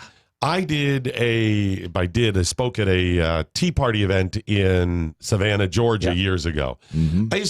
I went all around the country and spoke at the different Tea Party groups because I really believed in their mission and what they were doing. I knew at some point they would become tainted and it would be abused and discredited, and it did. But it was a solid, probably 5-6 year run of some good stuff, and then it slowly got weird. But when we went on tour and went for a couple of weeks all across the country, so we had a part that went up the middle of the country and then down along the south, and that's where I got the idea for the 50/50 tour. Back then, I said, we got to do this in all states. But I was supposed to do something, and there was something weird where I couldn't, it logistically didn't work out to do Savannah, but we had kind of promised them. So I said, I'll just come back and speak at another event. So being a man of modest means, couple months down the road, hopped in a car from Dayton, Ohio, and drove all the way down to Savannah. You're a giver. Wow. You are a giver. And speechified, and they were there, and I think they had introduced me. They introduced you as the keynote. And that was a really cool event. The Savannah group, the Tea Party, is one of my favorites. First of all, Savannah's a cool town anyway. But that group they really got it. And Don and Donna were awesome. And then as soon as you said it, I was like, whole thing came flooding back. So yeah, they MC a lot of the Tea Party stuff over in the Georgia area. So yeah, good stuff there. Good so people. We're continuing to grow the platform here, and I have 3 people that we're working with right now to add. Some of them, actually 2 of the 3 are names you know. Do I know them? Oh, you know one of them well. Okay. All right. And one of them, you know the name. One of them may have just recently become a free agent. Regardless, we're working to see. There is a third person, an up-and-comer, that I have spoken with recently that I believe is going to be really, really successful. Yes, I would concur on and that one. this I've person, yes. I would say within the next couple of weeks, you're going to get an announcement about at least one of these. Is this the person we talked about this morning? Yes. Golly. Yes. Wow. I mean, this is very impressive, by the way. Yeah, regardless of whether or not we sign this person to work with us somehow, I think we can get them on for an interview. Because, and I even told this person, they're young in the business. Like I've done something. I'm like, you know what? You follow our advice. Listen, we'll you too could be as successful as This. Look at how whatever this is. Look at all the money every day we've got dragging in here and all these carts. We don't even know what to do with all this I'll money. tell you what's impressive. The very first time you hear this person speak, it's very quick, but very, very intelligent. Smart. Smart. And so I spoke with this person. I said, listen, you're going to be really successful. Let me give you some promotion, whatever, if we can work together on something. And they were very grateful. But I think I should just introduce to most of the audience, because not a lot of people know this person yet, but they will. Yeah. So really impressed by it. Good conversation, especially when you meet younger people. And this person has tales to tell from inside DC and places they've worked. I mean, they were throwing out stuff. I'm like, write that down. Remember that. They were talking about seeing employees of the federal government. I'm not even going to tell you which branch. Just like, we're not going to get fired, so we're not doing anything. Regardless of the administration, Democrat, Republican, left, right, and the stories. And the person talks really fast, so I'm like trying to remember it all. I'm like, I'll just get them on the air and talk about it. But anyways, lots of good stuff coming up. Thanks so much for your continuing support. If you donated to our crowdfunding campaign and you're like, hey, you promised us some free goodies. Those are being shipped out. I think probably about a half of them have been shipped out now, and the other half will be coming shipped out in the next couple of days. So you'll get them within a week or so. So stop bitching. And what at that point, then it's the post office's fault. Yes. Well, you know that the post office will take very good care of each and every one of those packages. They will hand deliver it like it was their own. You know, I just realized we've made a horrible mistake when it comes to stuff like the mugs that we're sending out. Why is that? We could have gotten the broken ones cheaper. Yes. And then just mail them out. And who would blame us? Well, and then you call them unique and collector's items. No, that's a different campaign. Oh, these ones, we just send them out and they're like, damn post office. Yes. Because of course. Yeah. Everybody knows the post office screws this crap up. And our listeners, they would say, don't send another one. I don't waste the money. It's okay. Yeah. And so Why are we so honest? I hate having a conscience. Hey, you want to have some fun? With an inflatable sheep sex doll? No, some actual real fun for normal type people. What's wrong with an inflatable sheep sex doll? Let's just move on. Okay. Let's hear from our old friend Al Sharpton. Oh, good. You better get the megaphone up. Yeah, that's a good, yeah. There you go. Al Sharpton, do you remember when he had a show on TV? Who could forget? He still has that show, I think. I thought he got fired. No, that was from the full time. And he still has a radio show and a bunch of other crap as well. Was it Stay Out the Bushes? No, that was Al has the all those videos you can find, Al versus the teleprompter, that people put together, which they are classic. That's one of those moments where I say, thank you, Internet. Thank you. It never forgets. In the grand scheme of things, the Al versus the teleprompter videos are definitely on my top 20 favorite Internet things ever. Yeah. And cat videos. People falling beat cat videos for me. Okay, yeah. And there are, I don't know how many hours of people falling collages. And you know they got Oh my gosh, even better than people falling. What? Oh, a-hole protesters in the road that get run over by people. Oh my gosh, I shouldn't enjoy those, Lord. I'm sorry. I know I shouldn't. But they are funny. It's just sweet justice, baby. They are funny. We've got to rank our favorite Internet. These are a few of my favorite things.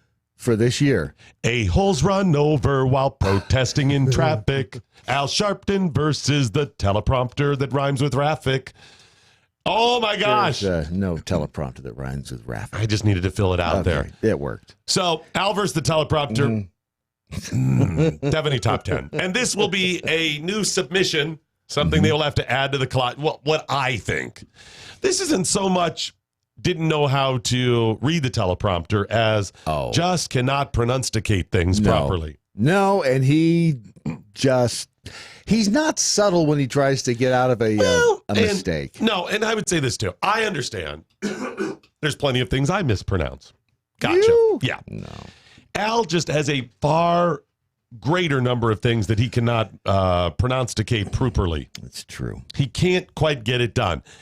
This may be one of them, but before I pass judgment, let's hear it. maybe it's something that I'm just unaware of. Ready? Her mission now, help law enforcement focus less on nonviolent crimes and more on violent crimes and solving homicides. Rachel. Is that a thing, Brad? Or is that a mispronunciation? Or is homicides? I know what homicides are. Right, well, yeah. Does homicide have to do with homotype sexuals? Because that's bad. It might. Don't kill the gay people. Don't kill them. Stop it. It becomes a hate crime at that point. Right. I hate it. I'm sure the homotype sexuals hate it. You don't want to be killed. We do not support the homicides. Do not. Right. I can't. No. Is he saying that there has been this subtle acceptance of homicides? It's the quiet and subtle acceptance of homicides. That can okay, so is that a thing, homicides? Because if it is, then we have a whole world of other things right? In Al's world, you have it is. Homicide. Mm-hmm. Now, that I think would cover both the gays and the lesbians. I think it would, yeah. But does it cover the bisexuals? Because it could just be a homicide or a homicide. Is it a bisexual aside? Biocide? Bio sounds like something else. Is one. So it would not, because bi is two, and if a homo is one, bi is two. Binary? Binary aside? See, no, it wouldn't then. It would not cover the bisexual. Maybe it's what they were engaged in at the time. Let's say they're just a normal folk and at the moment engaging in normal type sex. I just like normal because it triggers them so much. What is normal sex anyway? Well, it's whatever I consider normal. No, the heterotype sexual sex. At that moment, they're sleeping with heterotype sexual people, and they're like, okay, gotcha. Then that would be a homicide. But let's say, well, it was a fun night out at the old the Blue Oyster Bar. Da da da da da da. And then that night it would be a homotype side. Yes, it would be. It would be. Now, that's confusing enough. What about the T? Not the T as in TNA. The T, the LGBT trans side. Trans. I was thinking of trisexual. You know what a trisexual is? He'll try anything at least once. Waka. Good morning. Oh, yeah. So what about the trans? Is the trans side, transsexual aside, transgender aside, trans person aside? That'd be trans side. Tranny side? Trans side. Because, I mean, homicide doesn't say homosexual side. No, it's just homo side. Right. These are questions that... Now, what if a homotype sexual kills themselves? Is it a homo-suicide? Why do you have to distinguish homotype sexuals, from being murdered? It's just bad when all people are murdered. Listen. Her mission now, help law enforcement focus less on nonviolent crimes and more on violent crimes and solving homicides. Rachel. Or did he say homeless side? Oh, my God. Because if he said homeless sides, that's even... And solving homicides. No, I think it's homicides. Rachel Rollins, incoming district attorney, welcome. And thank you for being here. Thank you so much. Tell us... At that moment, she's going, homicide. What have I He said homicide. Al, how do I just keep moving? Hopefully he doesn't say it again. You have talked about how you want to see law enforcement to refocus on violent crimes, solving homicides, and not as much... Oh, my gosh, you brought it up again. How am I going to get... Quick, is there a trap door? Is there... Call in a bomb threat. Chew my way through the floor. Violent crimes, and you ran on this, and you won. Explain to our viewers... Explain how. What it is you're saying and why you think that we need this refocus. Her mission now... There was a question in there somewhere. Kind of, sort of. Focus less on nonviolent crimes and more on violent crimes and solving homicides. Excellent. Thank you, Al. Thank you for getting to the bottom of this. Where is he when you need him? Two-Spirit. Oh, crap. It doesn't cover them. Two-Spirit. Dos aside to spirit. I don't know what Latin for spirit is. Oh, actually, I do a spirite. Spiritus. Spiritus. And Spiritus Sancti. Let's say in the Father, the Son, Spiritus Sancti. Dos. Is it two? Is it die? What is two in Latin? Because you can do duo. You can do it a lot of different ways, but I don't know how. Is it bi? By spiritus aside, I don't know. Maybe you can help us out here. Bias spiritus logos. But you're getting it the side in there. You know what patricide is? Death of Patras. Is that you kill your brother or your brother kills you? Why would it be?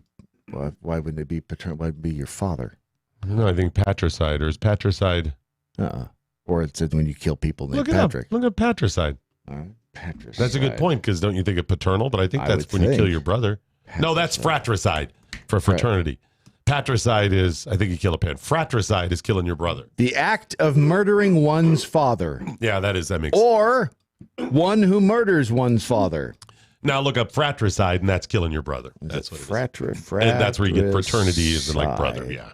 Fratricide is a tasty drink made with lemons and mangoes. No, that's going to go to the next entry. Or the killing of one's brother or sister. There it is. Now, wouldn't that be a sororidicide? That's a sororicide. Soricide? Wrong. Now, look up killing a homotype sexual. You know this is going to be in your search history. Make sure to put what you call, not just how to kill a... How to hide the body. Wow, you know what came up? The best way to kill a homosexual. Yeah, that's going to be bad. There it is. Maybe Al's got a point there. Maybe we need to crack down on this stuff. So interesting stuff. Or homosexuality is killing a homosexual a sin. Okay. I think it is.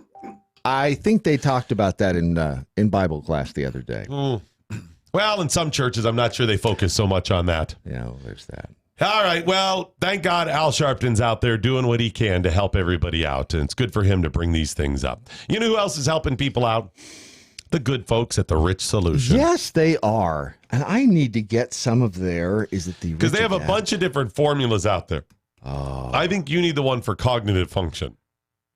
Why start now? Go to therichsolution.com. If you click on supplements, all of them are listed there. Well, and I would go under supplements is the Rich Adapt. And this stuff, I mean, it almost sounds too good to be true. Does it work? It supports calm and balance. It helps support energy and well-being. It has 5 adaptogens combined. 5 of them? 5 of them. Well, that beats 4 adaptogens combined. I was taking the one with 4 adaptogens, and obviously now they've come out with the 5 adaptogens. Isn't that a penta-adaptogens? I think it is. That's it. I think it is. It's a unique proprietary blend of adaptogenic herbs. What's it? Will it help to prevent homicides? It can actually contribute to the downslide of homicides, yes. Because people killing homos and homicide is bad. I've heard that. I've heard that on television. We live in a stress-filled world, and that's where this stuff comes in handy. This will actually help you avoid stress, or actually help you balance your stress. Nobody can avoid stress, but if you can balance it out, there might be a fighting chance. Go to therichsolution.com, click on supplements, and then click on Rich Adapt. And I'm telling you, you know what? I'm ordering some of it right now. Good deal. Honestly, at this point, it's like we tell you a lot of stuff like this. We've tried it. We know people that try some of these things, or we know the people involved in these. We meet the clients. We turn clients down. Mm-hmm. And despite knowing these people, we went ahead and partnered with them anyway. Well, that's just the point. We know this stuff works. We know the quality of the people we're dealing with in these, and that's really important. And that would be the case here. And at this point, when we present them with you, to you, anything to get a leg up in today's society. Maybe that's just me, but I feel like in today's world, there is so much stacked against us. Why do you need a leg up? Let's just say an advantage. How about that? An advantage. Mm-hmm. You got to take it. You got to try. If it doesn't work, it doesn't work, and you move on. If you see an advantage from the stuff, great. You keep using it. Mm-hmm. Honestly, most of the way I look at our clients is life hacks. Yes. Anything that we can present to you that is a life hack. And from the other side, for our clients, anything that helps them out and gives them advantage to cut through. Mm-hmm. I talked to Chef Patrick yesterday about a client for our other platform, Spoonie. Right.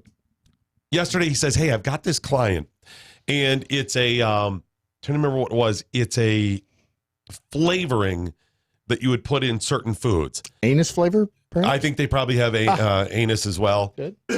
I hate that licorice flavor, but some people use it. They have a bunch of flavorings. Now, The stuff is going to be used for not your everyday chefs, probably. It's going to be, from the first glance I got, stuff like if you're maybe making flavored popcorn to sell where you do your own caramel mixes and you want to make it minty or anything like this type of stuff. So the audience is going to be very narrow.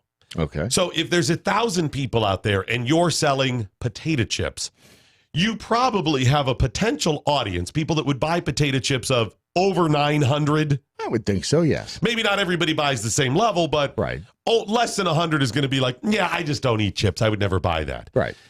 Of 1,000 people, what percentage is going to go, I would buy food flavorings? 900? No. Probably. And again, it depends on where you find these 1,000 people. If they're watching the Food Network, maybe higher, yes, but still not the same number that would buy potato chips. Right. So I told Patrick, I said, listen, right now, our audience on Spoonie, although growing, is modest. So if we sell potato chips or something, yeah, we can do a good job for our clients.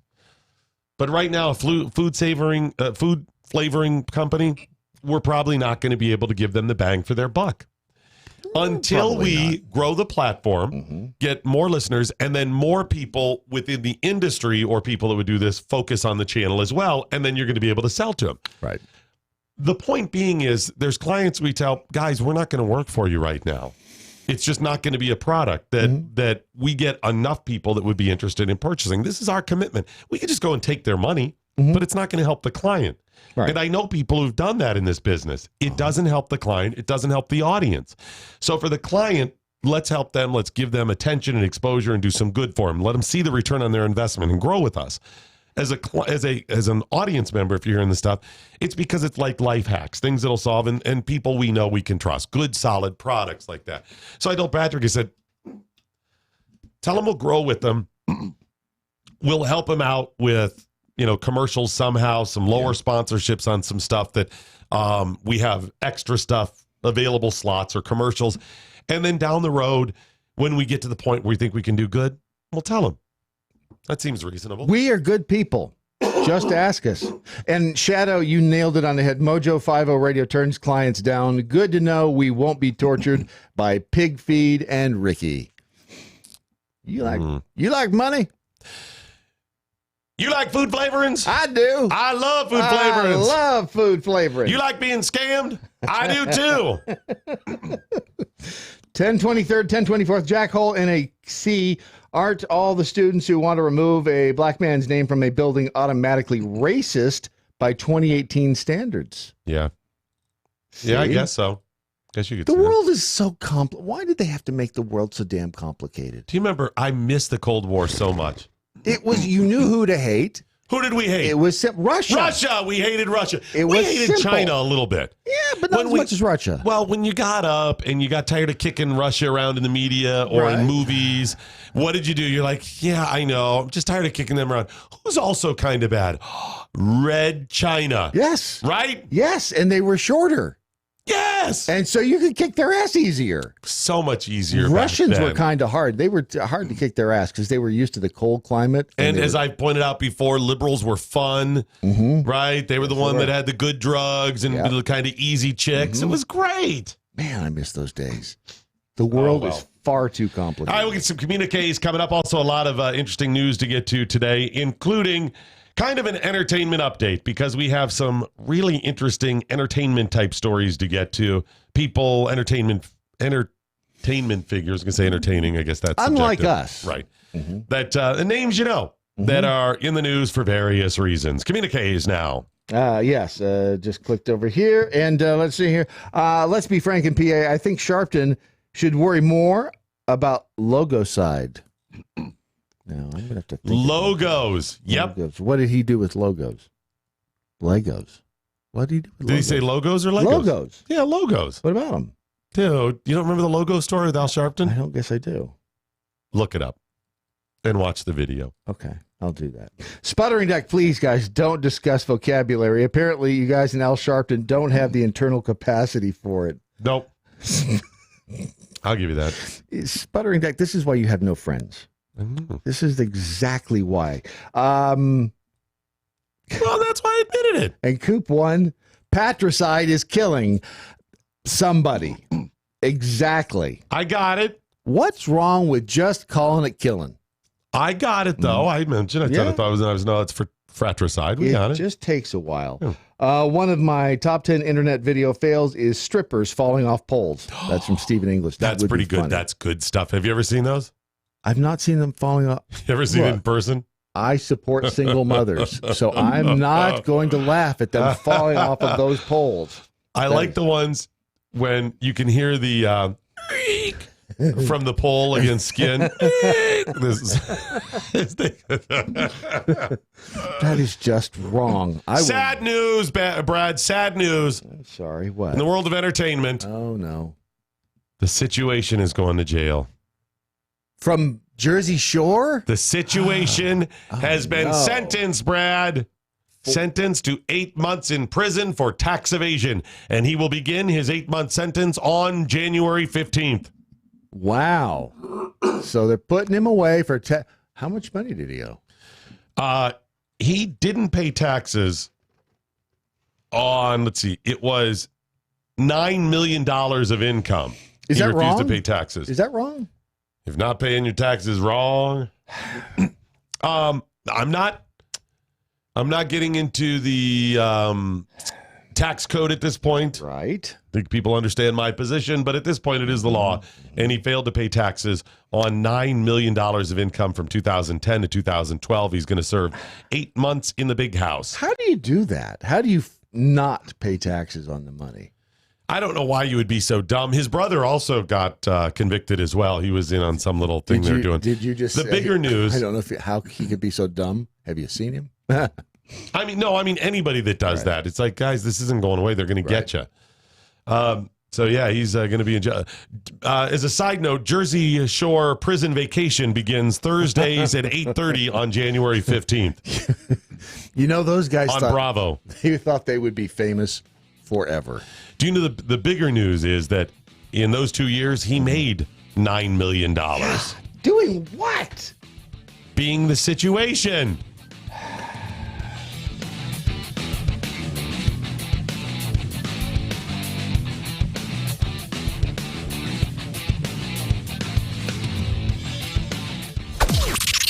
This is the seditious, rabble-rousing, liberty-loving, home of fun, entertaining, and compelling talk.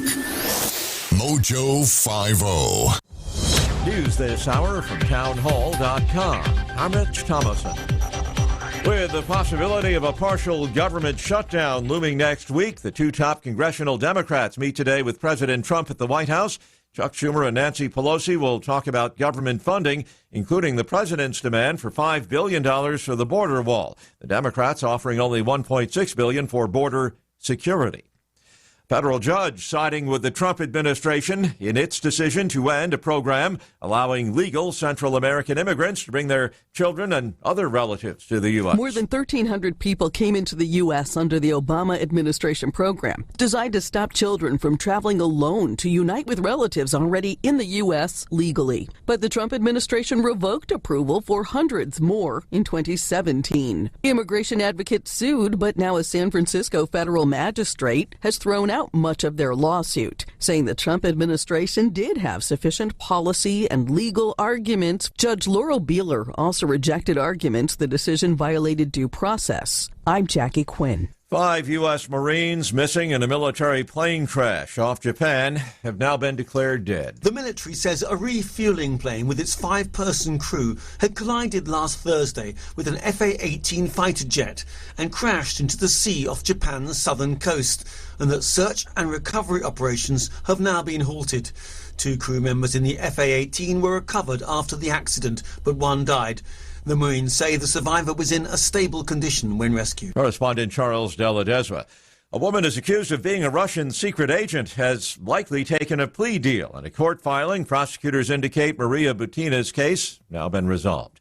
On Wall Street, Dow futures up 185 points, S&P futures 18 points higher. More on these stories at townhall.com. Never Forgotten Apparel is more than just a premium women's and men's clothing line. It's a movement to remind us to wear American made and serve those who serve us, our heroes. Never Forgotten Apparel gives 20% of their total sales to nonprofits that support homeless veterans and off-duty firefighters, and 50% to individual veterans and firefighters in need nationwide. Check out neverforgottenapparel.com, use promo code DOC, and get 15% off your purchase. That's neverforgottenapparel.com. Doc Thompson, MoJo 50. Hey, Miss Universe is breaking new ground this year. What's she breaking? There's a man running for Miss Universe. Actually, that's misleading because I might be competing for Miss Universe, but not for the title, but bed one down. So I'm competing for Miss Universe. Oh, you're in the pageant? Nope. You're not at all. You remember you're married, right? I was saying that there's an understood when I say I don't mean now. I meant if I was a single man, which is apparently going to be in about a week. She's representing Spain. This is a transgender person. Date had this snip thing? I don't know where they're at. Or is it the Silence of the Lambs talk? Could be the Prince Albert. Yeah. Angela Ponce won her qualifying rounds in Spain and will represent Spain in the 2018 Miss Universe pageant. They are doubling down. She is the clear favorite to win. Kind of like Alabama. She being the transgender person that it may be a man. I don't know where we're at on this. Wow. Dating today with all the crazies out there has to be nuts. Yes, it really would. Wouldn't it be nice if there was a place you could go to find people who think like you do? Like me, like libertarians and conservatives? Right? There is. WeThePeople.dating. Amazing. What a genius idea. This is a site that you can go to if you're single and you are looking for somebody who you know you're going to think the same way, as for from a political freedom standpoint. If you want to date the right person for you, you'll find them in one place. WeThePeople.dating.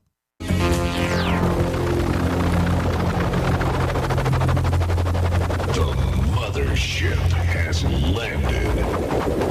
Communiques now via the social media platforms, Twitter, Facebook, and MeWe.com. Yeah, and Sputtering Duck, you're right. Brad's heart's in the right place for injured strippers. Thank you, Brad. You're welcome. MoJo Jedi, I thought patricide was the killing of Food Biz Pro with constant interruptions during his segments. You see, guys, it's patricide. And rants out loud. That's actually patricide. Yes. It's very similar, different. though. There'd be an extra sound in the middle of it. Rants Out Loud tweeted, the situation should change his name to the incarceration. Because he's going to jail. Yeah. Woo! Good morning. Good morning. Nicely done. Appreciate that. Get him in. Speaking of changing his name, if his last name was Clinton, he would be fine. He wouldn't be going to jail. That's true. Think about that. Right. Yeah. If it was Mike the Situation Clinton, would there have been charges filed? Nope. No. Think about Dinesh D'Souza, right? The Yeah. guy makes too much of a donation to a political campaign and gets convicted. Meanwhile, think about all of the political types that never get in trouble. Do you realize? Right here. During the Obama administration, do you remember this? Right as he announced his cabinet. Kathleen Sebelius, formerly Kathleen Gilligan. Do you know her maiden name was Gilligan? Hey, little buddy. Hey, little buddy. And who was the Tim Geithner? Yes. Right? And then there was another one, too. Rangel. Yeah, but I mean just Obama administration. Oh. Charlie Rangel is a whole separate one yourself. Right. Those ones and another one, all immediately discovered to have lied on their taxes. Oops. Wait, you just discovered this? All of a sudden, you discover this. You couldn't have looked before, and all of them immediately go, oh, it was an oversight. Yep. I'll go ahead and amend my past taxes. Whoops. They didn't do any jail time. No. They were the ruling class. And Charlie Rangel, the guy had houses in the Dominican Republic, for Pete's sake. It's stunning. These people get Did somebody away. mention? Yeah, it was backyard cows. Tax evasion will get you every time unless you're Tim Geithner or Charles Rangel. And it's true. It's our royalty. They're allowed to just amend their taxes. You're going to federal pound me in the behind prison. I mean, that's not my description. That's, of course, Office Space. Wait a minute. I thought it was a bad place you're going to. Yeah, that's right. Oh, okay. Well, as far as Mike the Situation's concerned, never fun to think about going to jail. I'm assuming he did it. I'm sure some people think it's fun to go to jail. I think most probably don't. But Most don't. From what I saw online, he's a new man. He's changed his life. Seems like, okay, we'll see. Good for him. He never seemed like the shiniest apple on the tree. No. He, well, his 8 months in jail will likely go by quickly. for everyone else. Yeah. Remember, he just has to lay there and take it. Right. I mean, 8 months for him, that's going to be long. Mm-hmm. That's going to be a long, long time, 8 months. It's long but and for hard. everybody else, like his wife, his mom, his cousins, friends, they're going to be like, wow, wait, what? You're out already? Wait, it's August? It seems like it was just January. Wow. Okay. Wow, that went by. He's going to, it was horrible. It was like I was in there 30 years. Whoa, Mike. Oh, you're out. Well, I wish I had. That was fast. Time flies when you're having fun. See, that's a joke that he's not fun to be around and they don't like him. I've heard that about him. Any more communiques or should we just move on? No, MoJo Lind. Lind. Paul Lind. See, when you don't see Lind in conjunction with Paul. Yep. Paul, MoJo Lind, Christmas, Jack Hole, Brad Staggs, the older you get, you may need the blend for cognitive function. I just kind of slid that right by. Let's move it on. Yeah, I did. I get the communiques in via the social media. It's at Doc Thompson Show, at Real Brad Staggs, at MoJo50. And if you get a chance, please go to MoJo50.com and check out the details on our upcoming 50/50 tour. We could use your help. And hopefully when we get this thing rolling out, you can make some other suggestions and even join us as we make our way across the country, 50 states in 50 days. Era Capital Management is waiting for you. Talking about good clients and people that we accept versus those we don't. I spoke with Jacob at Era Capital Management. He laid out the entire system of how he works. And it's nice to see somebody that has removed emotion from investing. There should not be emotion in investing. Right. It's formulas, it's ideas, it's not guessing. It's based on as close as they can get to facts and models that you can use the math. It's math, exactly. I hate math. And that's why someone like Era Capital Management comes in, because they do the math work for you. You don't have to do the math. You go out, you spend your time working, you bring the money in, then let them manage Handle all the details, right? It makes so much sense. They do a really good job as well. They've been around a while, and if you're, I was going to say, if you meet somebody that's new in most of these businesses when it comes to investing, you just have to tread lightly. Because, and it's not to say there's not a lot of them that will do a great job. Right. This is one of those things you have to have track record. You have to have experience. You want to trust them.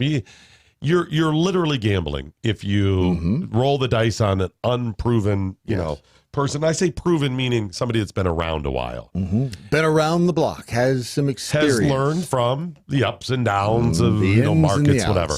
At Era Capital Management, they can help you with all kinds of retirement programs and investing in general, with IRAs, Roth IRAs, traditional IRAs, rollover IRAs, 401ks.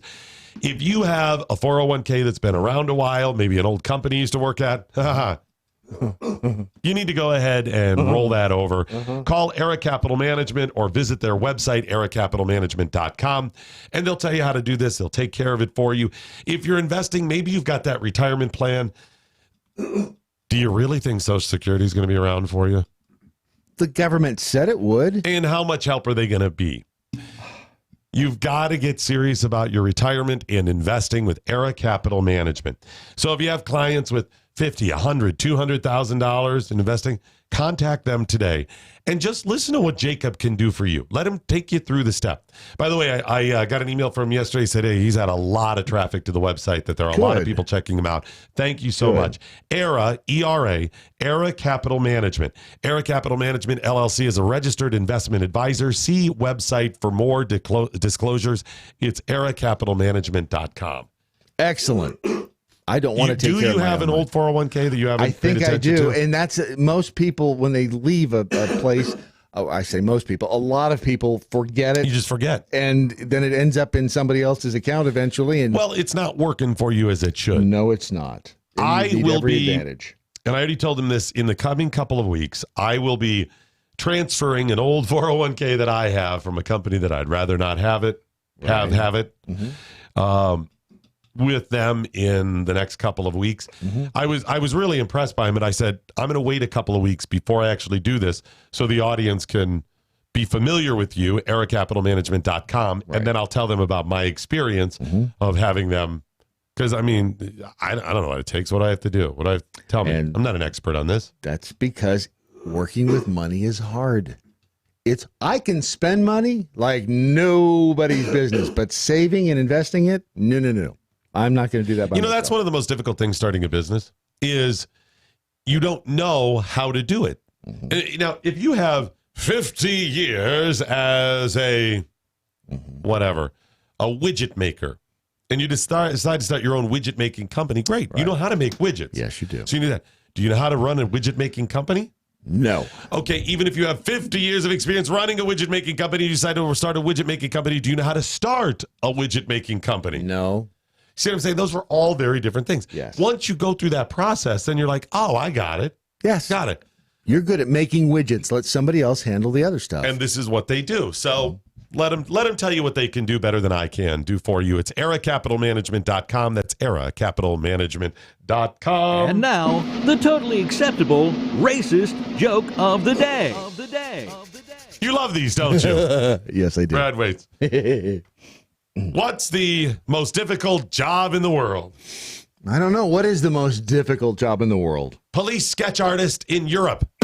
This has been the totally acceptable racist joke of the day. I see because they all look alike in Europe. They all look just alike. All of those white people in Europe, of course. That's exactly amazing. what I meant.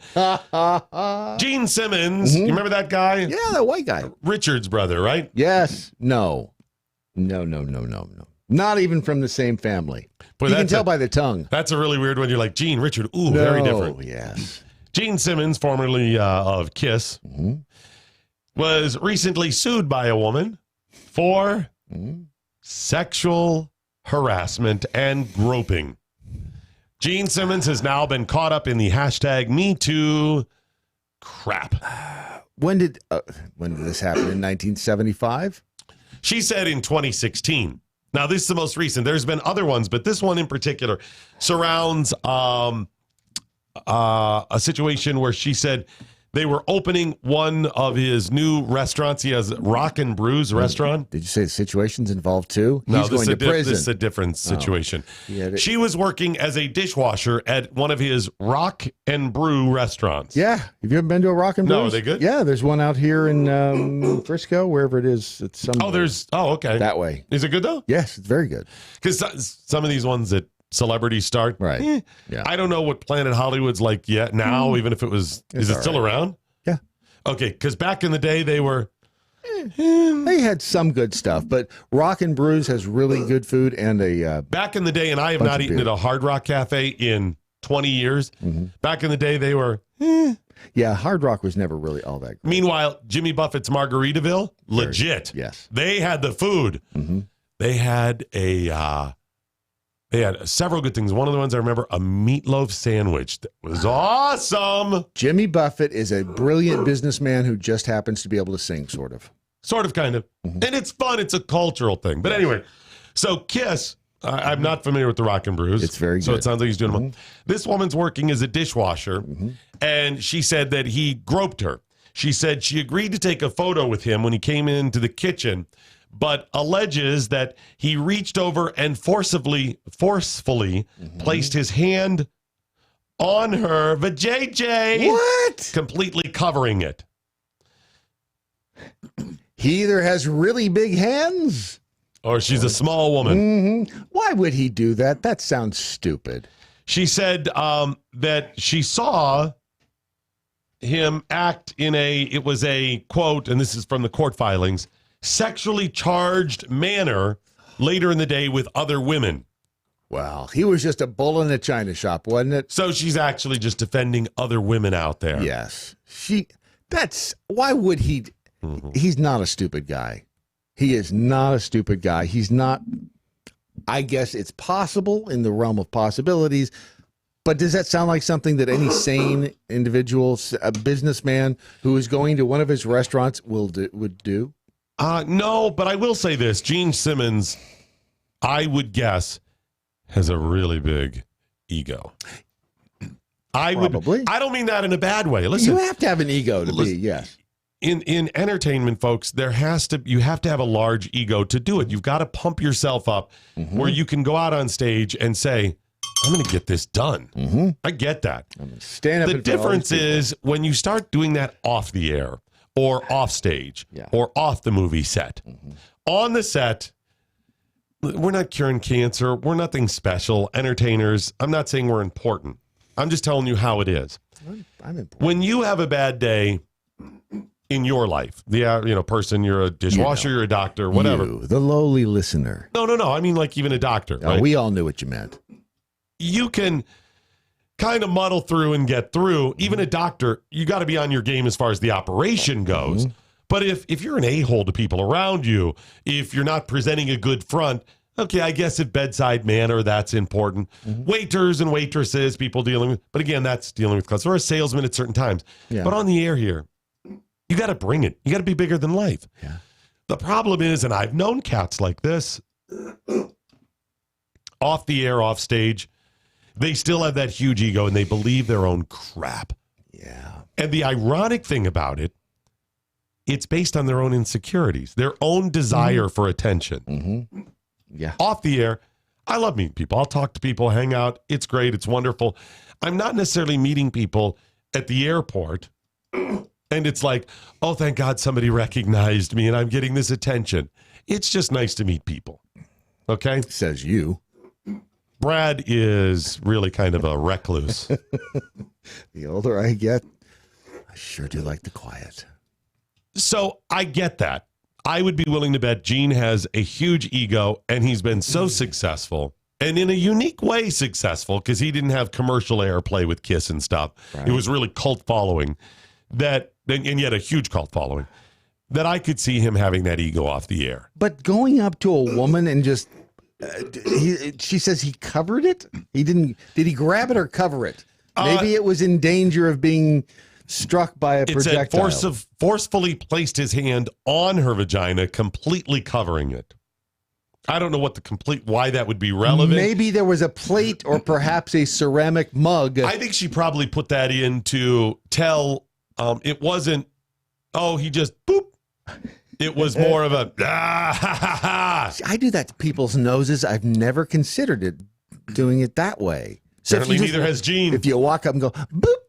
That's probably what that was, where it wasn't like he put his hand there. It was a passing, brush or something. It was, ha. Look what I found. He did it Donald Trump style. I found a vagina. I will cover said vagina with my hand in a forceful manner. Now, nobody thinks that way. Just recently, Gene Simmons we're talking about settled another sexual battery claim against him. Oh, boy. An unnamed radio personality accused him in 2016 of groping her at the opening of a California Rock and Brews restaurant. Who was it? Do we know her? Unnamed. I don't know her. I just wish I had been there. I'd be claiming that too. Uh-huh. Who was it?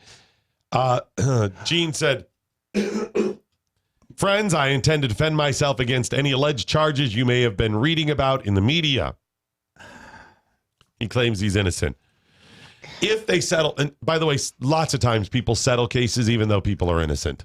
Yeah, because it's cheaper. You go, okay, how much is it going to cost to make this go away? $3,000 in a settlement? Fine, make it go away as long as it's undisclosed and no one knows the details. Make it go away versus what? Tens, hundreds of thousands of dollars in legal fees that I may end up losing because women. Mm-hmm. Yeah. Make it go away, and sign all the of check. All of the time it takes to get in there and defend them, which is money in the end. Yeah, I don't see him. He does not. And again, I know, member of the group Kiss. Here's one reason why I say you might be right. Gene Simmons' motivations, although I'm sure he likes the ladies, Gene Simmons' motivations, make no mistake, are money. Yeah, I don't mean that bad. No, that's what he's focused on. Right. If you've seen anything about him, you read about him, the guy is very smart. He's a marketing genius. Can he play? I don't know. I was never a Kiss fan. Can they? Okay, they put on a show, but that was marketing. He's a showman. You know who's like that now? Pitbull's like that. I love Pitbull. I know. I love Pitbull. It's about the marketing. The music is. There are some people out there that are like, it's about the music, and this is what drives them. And some of them are successful, some aren't. Gene Simmons, it was about the music, about the money. The music in the show was a means to it. If you don't, do you know how Kiss got started? This is such an amazing story. I love this. I've seen the behind the music, but at my age, everything is new again. And I'm paraphrasing and going from memory. Gene Simmons, when they start Kiss, they decide, all right, we're going to start playing clubs. We're going to make money. We're going to go do this. So without really even practicing a whole lot, right? They start going into bars going, this is back in the day in and around New York. Mm-hmm. Hey, we want to play, Mr. Bar Owner. You book us. And he's like, I don't know you. Mm-hmm. They would book acts that they knew or had some following because that's who's going to bring people in to buy drinks, right? Yeah. So Gene realizes he's got to have a following, but how do you get a following if you're not playing in the clubs? You're not going to get any record airplay, right? Catch-22. Catch-22. What are you going to do? Chicken and egg, baby. Mm-hmm. So he goes out and prints up a whole bunch of playbills, a whole bunch of those little posters, Kiss, graphics and beautiful and whatever, Kiss, and blankets them all over town. Puts them up on every construction site, every telephone pole, all of those, puts it up, and does this for months. Makes it look like a huge event. Huge thing. Kiss. Everyone gets to know their name. Then he goes into those clubs and tells the owners, all right, ready? Yeah, I know you. I've heard of you. They had never played a gig. They hadn't even really practiced all that much. That's smart. He's a showman. He created a buzz, even though they didn't. And even the audience like, well, so the bar owners would put it up there, Kiss, Saturday night. They're like, Kiss, yeah, I've heard of them. Uh-huh. And they had in their mind what Kiss was based on the poster. Yeah. So if you see the poster and it's Kiss and you're like, okay, I get the genre of music. I'm probably going to like that. Even if you don't know them, there's something attractive. I'll learn about, and you go and you try. Mm-hmm. Marketing genius with this stuff. And then to say they had virtually no commercial airplay. They only had one commercial radio hit. That was Beth. 2. Highway to Hell. That's AC/DC. Or not Highway to Hell. That's not the one. I want to rock and roll. I want to rock all night. Party every day. Was that actually a top 10 or? It probably wasn't top 10, but it was up there. It was top 40 at least. So, do you believe Gene Simmons is guilty of this? I don't see it. I don't see him doing that. It just doesn't make sense. Where does it stop? And there are no witnesses, right? It's just her. It's her word against his. I don't know if any have come forward, but okay, if this happened in one of the restaurants, there are cameras. I would think. Pull the video footage and let's see it. This is one of those instances of she had no idea the kind of guy he is. She just looked at it as, okay, here's a rock and roller and I can get away with this. Yeah, it's a payoff. It's a payday for him. That's what most of this is. Listen, ladies, men, whomever, I feel really bad if you are sexually assaulted. That should not happen, and that is a crime. Assaulted at all, it doesn't matter of a sexual nature. We have got to stop this. She said, she said. It's not even a he said, she said. She gets all of the whoever the she is because hashtag Me Too and women are victims and feminazism and all this other crap. This is going to kill us. Stop it. And I am saying, like I even said with people I disagree with or dislike, until he is proven guilty, he is innocent of these charges. And furthermore, depending on the type of sexual assault, get over it. Listen, gang raped on a pinball machine. Bad. Horrible. He grabbed my fanny as I passed by. Meh. Get over it. Assault, wrong, yes.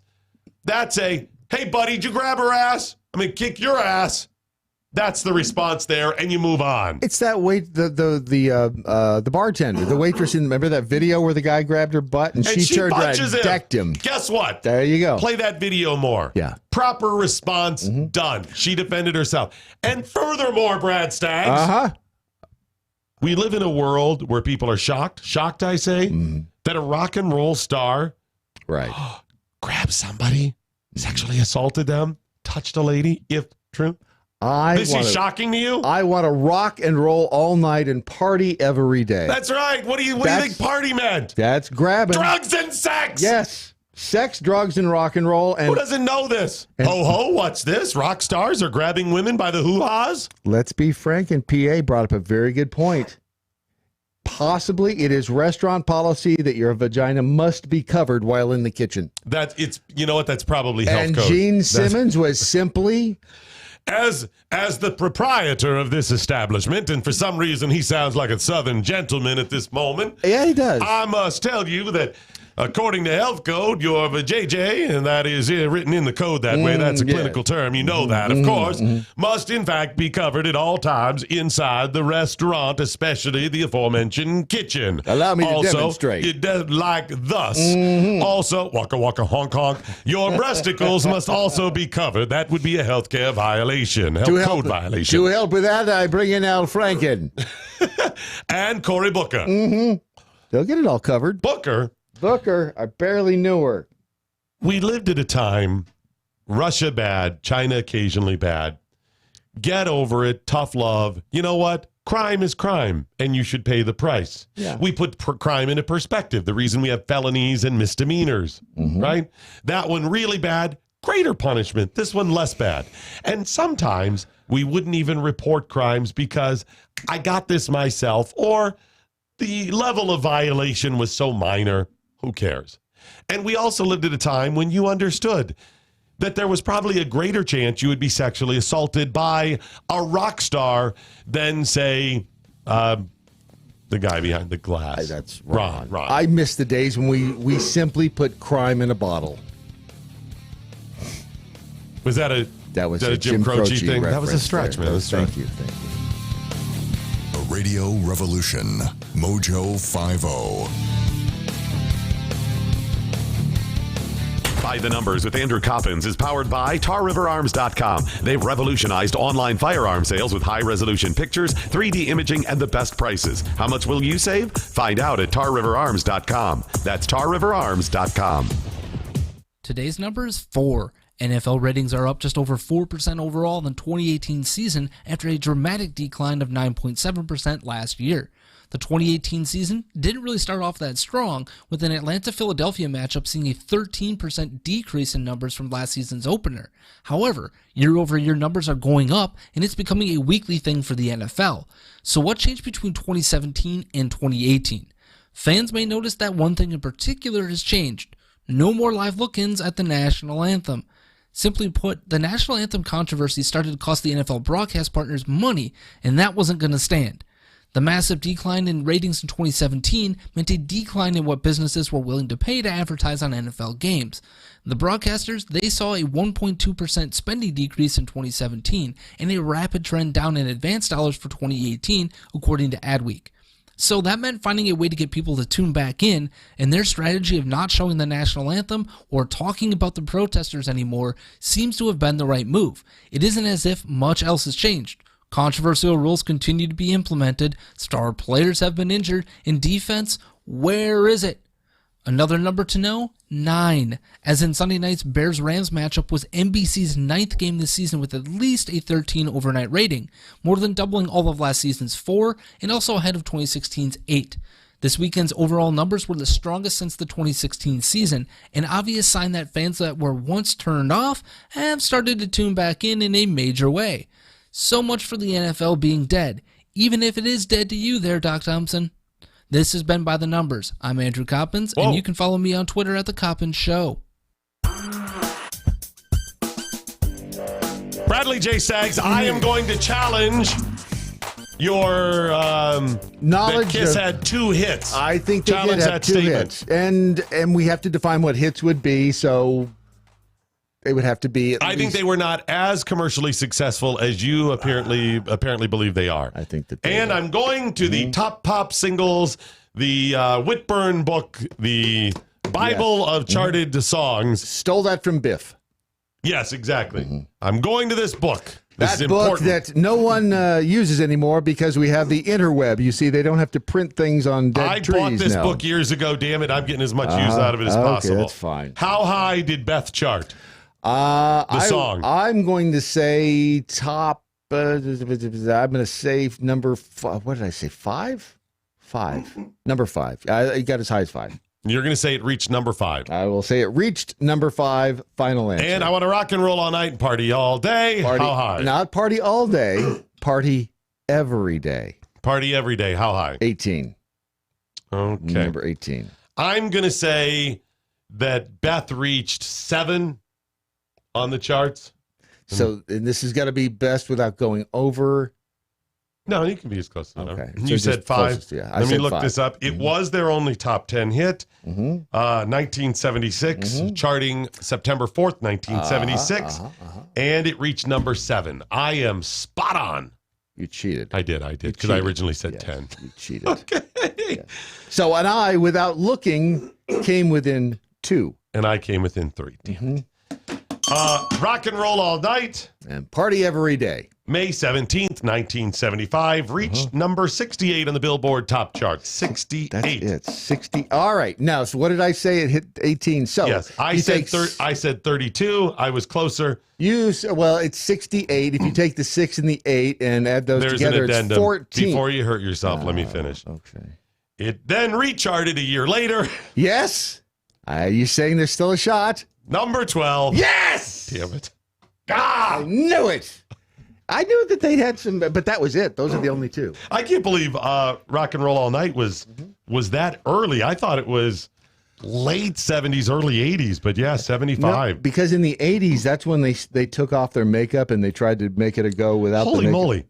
That charted again in 1993. An MTV Unplugged live version made the album Rock Tracks at number 13 in 96. Sorry. Really? So did they just re-release it?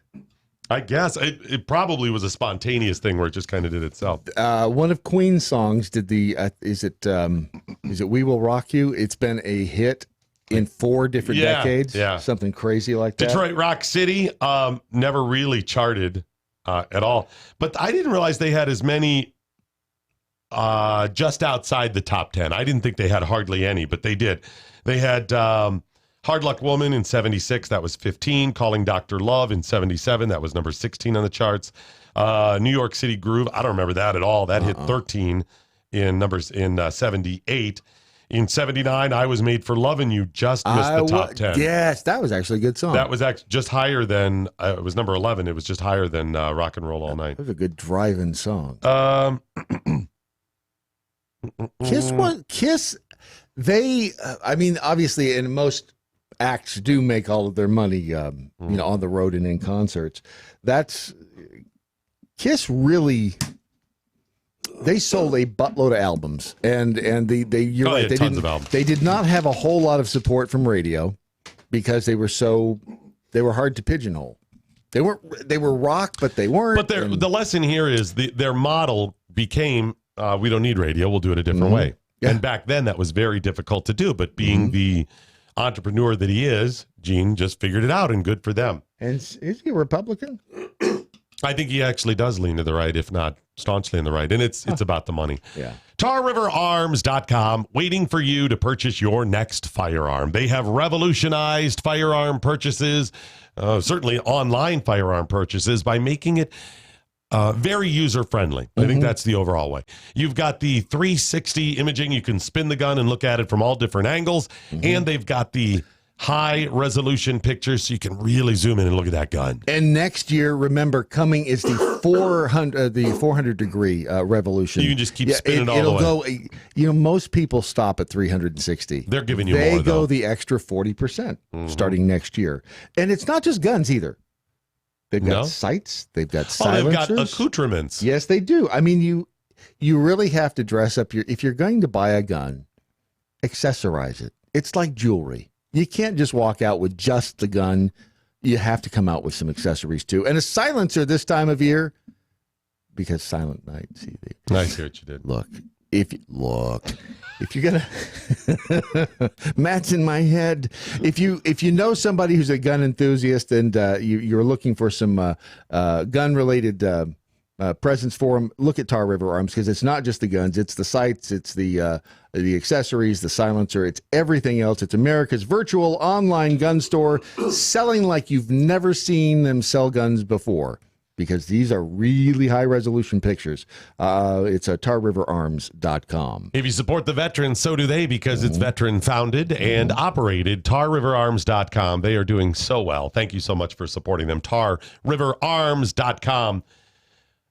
We are in the holiday season, getting closer and closer to Christmas. And so yesterday, Chef Patrick and I, along with one of our team, Tom. Is his name Tom? Tom, the other guy? The old guy? That's him. Is that him? Yes. The old guy. Yes, that's Tom. What does he do for us? I'm not sure. He just always showed up around. one day, and he's one of those guys you just... He's a good guy. Let's keep him around. He's not stealing anything, I don't think, so we just let him hang out. So anyways, we were interviewed by a lady who has a podcast, very nice lady, that talks about entrepreneurs and business and whatever, and the fact that we've started this business. Right. And she started talking about Christmas and we were all like, yeah, okay, Christmas coming up. She was like, what do you got? Are you ready for Christmas? And we're all like, well, yeah, What do you mean by that? And I was like, Valerie, we've all been beat the hell up over the last few months, working hard. I love Christmas. I love the Christmas season, and it's certainly important to my faith. Me too.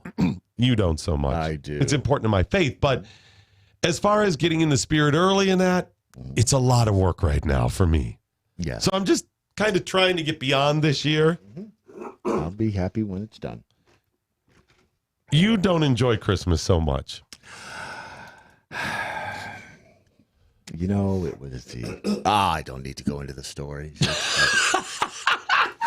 It was... Brad's like, I'll tell that. No, I can't tell that. Well, this is the reason. No, can't tell that one either. So it's about estranged family. Can we say that? Let's just leave it at strange. At strange? So it can be very emotional for times. Have you had particularly bad Christmases, though? Aside from your I don't know that status. I had bad Christmases. I don't remember any great Christmases either, though. It's kind of... I had good brain bleach.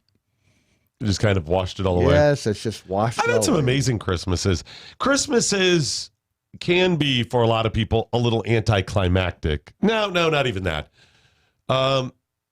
New Year's Eve is anticlimactic. Yes. 2, Hell yeah. 1, should hold. What's okay? What happened? Do I have more money? Isn't somebody supposed to kiss me and we fall in love? That was just it. It was when you went to parties as the young bachelor and you were like, "Hey, I can kiss. Look at all these people I can kiss." Now it's, I got to get up tomorrow. But back in the day, it never really happened like the movies either. No, it never did. Christmas wasn't anticlimactic. It was always like a little bit of a letdown. Okay, the presents are open and it's, whatever. And it can be depressing for clean people. up. And I have gotten some bad gifts over the years and I've had some questionable Christmas moments. But I saw a list online of things that have gone viral or people commenting on bad Secret Santa gifts. Yeah, I would imagine there's probably a few bad ones out there that haven't worked out. Before I read the list, I remembered. A buddy of mine, we will call him Munch. All right. Because his name is Munch. Oh, okay. I mean, it's his nickname. I would hope so. We could just, what? Let me just call him Mark.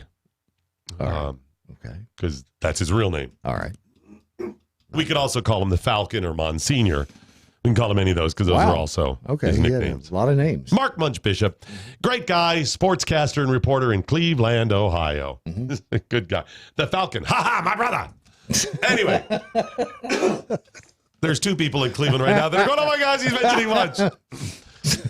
Sometimes the references are just for us. Munch has, how can I describe this without being offensive?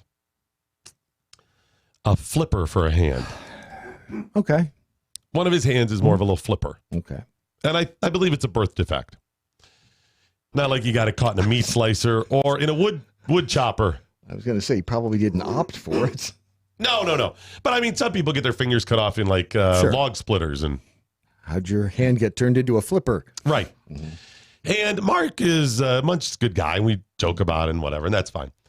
Well, he had told me the story that while working for sister stations of ours in Columbus, I was working with him in Cleveland, that they did the Secret Santa gift. Can you guess what he got? With the gloves? Isotoners, yes. Now, people were supposed to buy a generic. It wasn't like, okay, Brad, you're getting Matt Locke's name, and Matt, you're getting guy behind the glasses name. Ron over there. Ron. Mm-hmm. It was just like, buy for a male, buy for a female. So this young lady in the office buys gloves. Nice gift. Isotoners, expensive, you know. Right. And he opens the gift up. Gloves for the guy with the hand that's a flipper. Did he make a big deal out of it? I bet he did. He did. Yes. But just to be a goof. Yes. He's not bothered by the flipper. He works in radio. Right. Trust me, he's not bothered by it. No. And as much crap as I gave him over the years for everything. Well, he's just joking. And the woman got so upset. She thought he was serious that she cried. Well, then he felt upset that he made her upset, and he was just joking. So he's like, Sharon, I'm just joking. I'm sorry. I didn't mean to bother your flipper. You know, and just come over here and touch my flipper. Come on. It's okay. Touch it. Just touch it. Touch it. My flipper. Touch it right here. Touch it right in this spot right here. Oh, yeah, that's it. So that's kind of a fail. Yeah. Yeah. Hang on. Better than all of that is as she goes, all right, Munch, pick a gift. Open it up, and she's like, oh, he picked mine. Oh, my gosh. He's opening it. He's got a flipper. Oh, my God. Oh. Inside, you know, she's dying 1,000. It was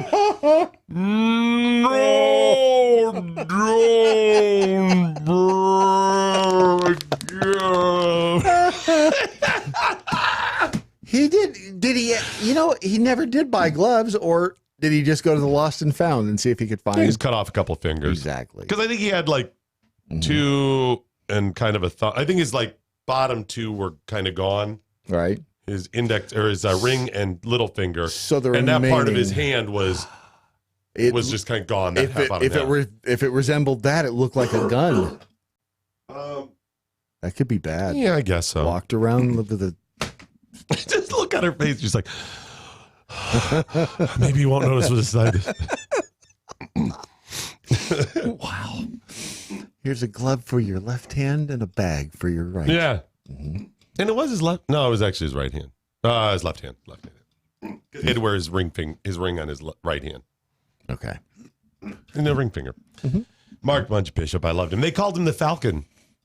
Why'd they call him the Falcon? Because when he played baseball and played the outfield or whatever, he would pounce on the ball. So they called him the Falcon. I don't really think of Falcons as pouncing, they don't. But, would you swoop down on the ball, Mark? Sure. Swooper, yeah. Or they called you a Puma because you bounced on it or something? Fine. Even Tigger. Right. But no, So I gave him crap about that. Okay. Yeah. As you should have. I could make this guy cry on the air so quickly. Because he would get teared up about, because he was the Ohio State fan. Mm-hmm. The Ohio State fan. Yeah. Ultimate, right? Mm-hmm. And preach the gospel of the Buckeyes. Ha ha, my brother.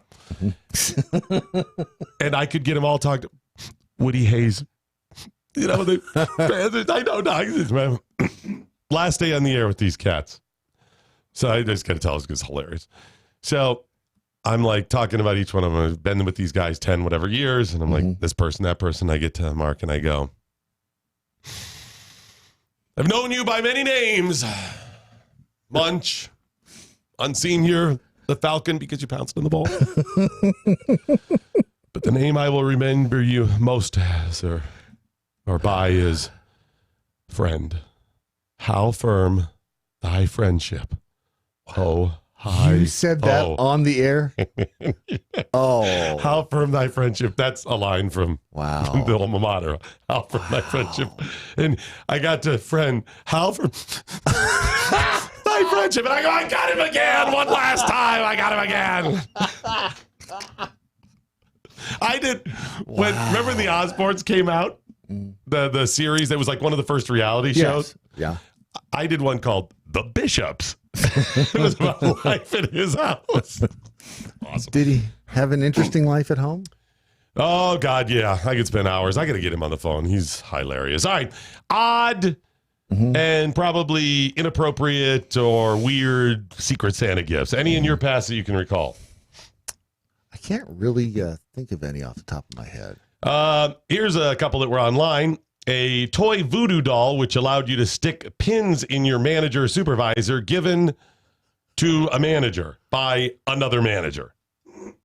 That's not that bad. No, that's a deodorant horrible. and bar of soap given to a colleague in reference to body odor. And they happen to have body odor. Here's just a generic bad one. Why would you ever get this? A collection of dental products. Like dental floss, and whatever. All right. Because even if you're just like, hey, someone could use this, it's practical. Everyone's going, oh my gosh. Well, I can see why they did it, though. It's just, what everyone has teeth.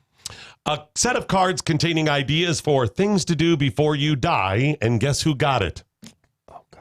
Someone was dying. The really old person. Where you're like, oops. Things to do before you die.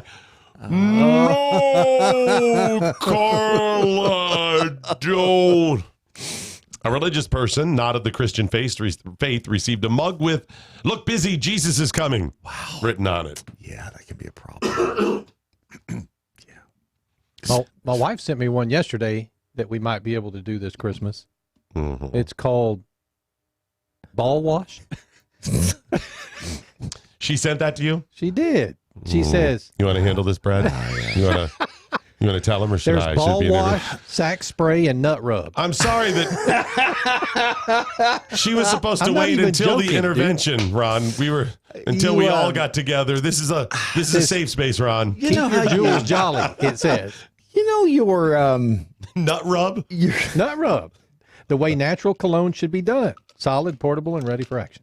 Nice. A female, keep that in mind. A female colleague accidentally they said a wrong present, but I'm not so sure. Nasal hair trimmers. See, I would enjoy those. You're a man. Okay. Women have nasal hair. They do. Here's the thing. You don't give them as gifts. You don't give that as a gift to them. You do. She's really hairy. As long as they weren't used. Even if she needs it.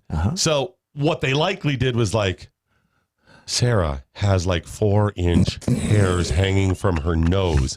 It actually gets caught in her front teeth as it hangs down. Someone has got to tell her, damn it. Can't do it. So they're like, I'll get her and when they're like, oh, Sarah, that's horrible. That wasn't meant for you. Get the clue. Well, I'll trade for somebody. Damn it. Yeah, it's possible. Bink. Don't ever pluck them. That's the triangle of death. Danger, Will Robinson. Don't pluck your nose hairs. Okay. You could die.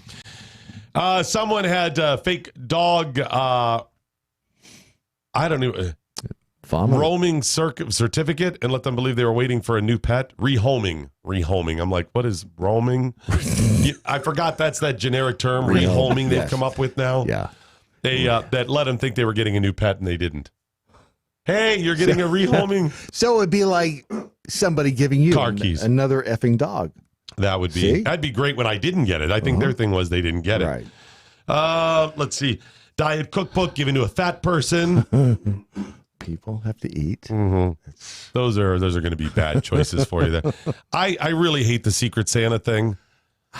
It's not when you do these in the offices, it's never of value. And you can't be funny anymore because everyone gets all butthurt. Not unless it's a gag gift exchange. Right. Like a sheep, like an inflatable sheep. Yeah. So you could do the only way it's acceptable in the office. Funny. Yeah. Right. It's a gag gift. But gag gifts have to be targeted to the person and they have to be edgy or it's not funny. It's, you got fake dog poop. Great. What is that? Great. Waka waka. I mean, it's not funny. You have to give. The nasal hair trim is the woman with the 4-inch nasal hair. Right? But you can't be funny or offensive now. No, you can't be anything. Right. You can't be nice. You can't be mean. You can't be offensive. You can't be funny. You can't be anything. And then if you're going to give, we want everyone to get something nice. So we've set the limit at $10. Thinking that's nice for $10. Maybe practical something. I mean, you can get a chia head.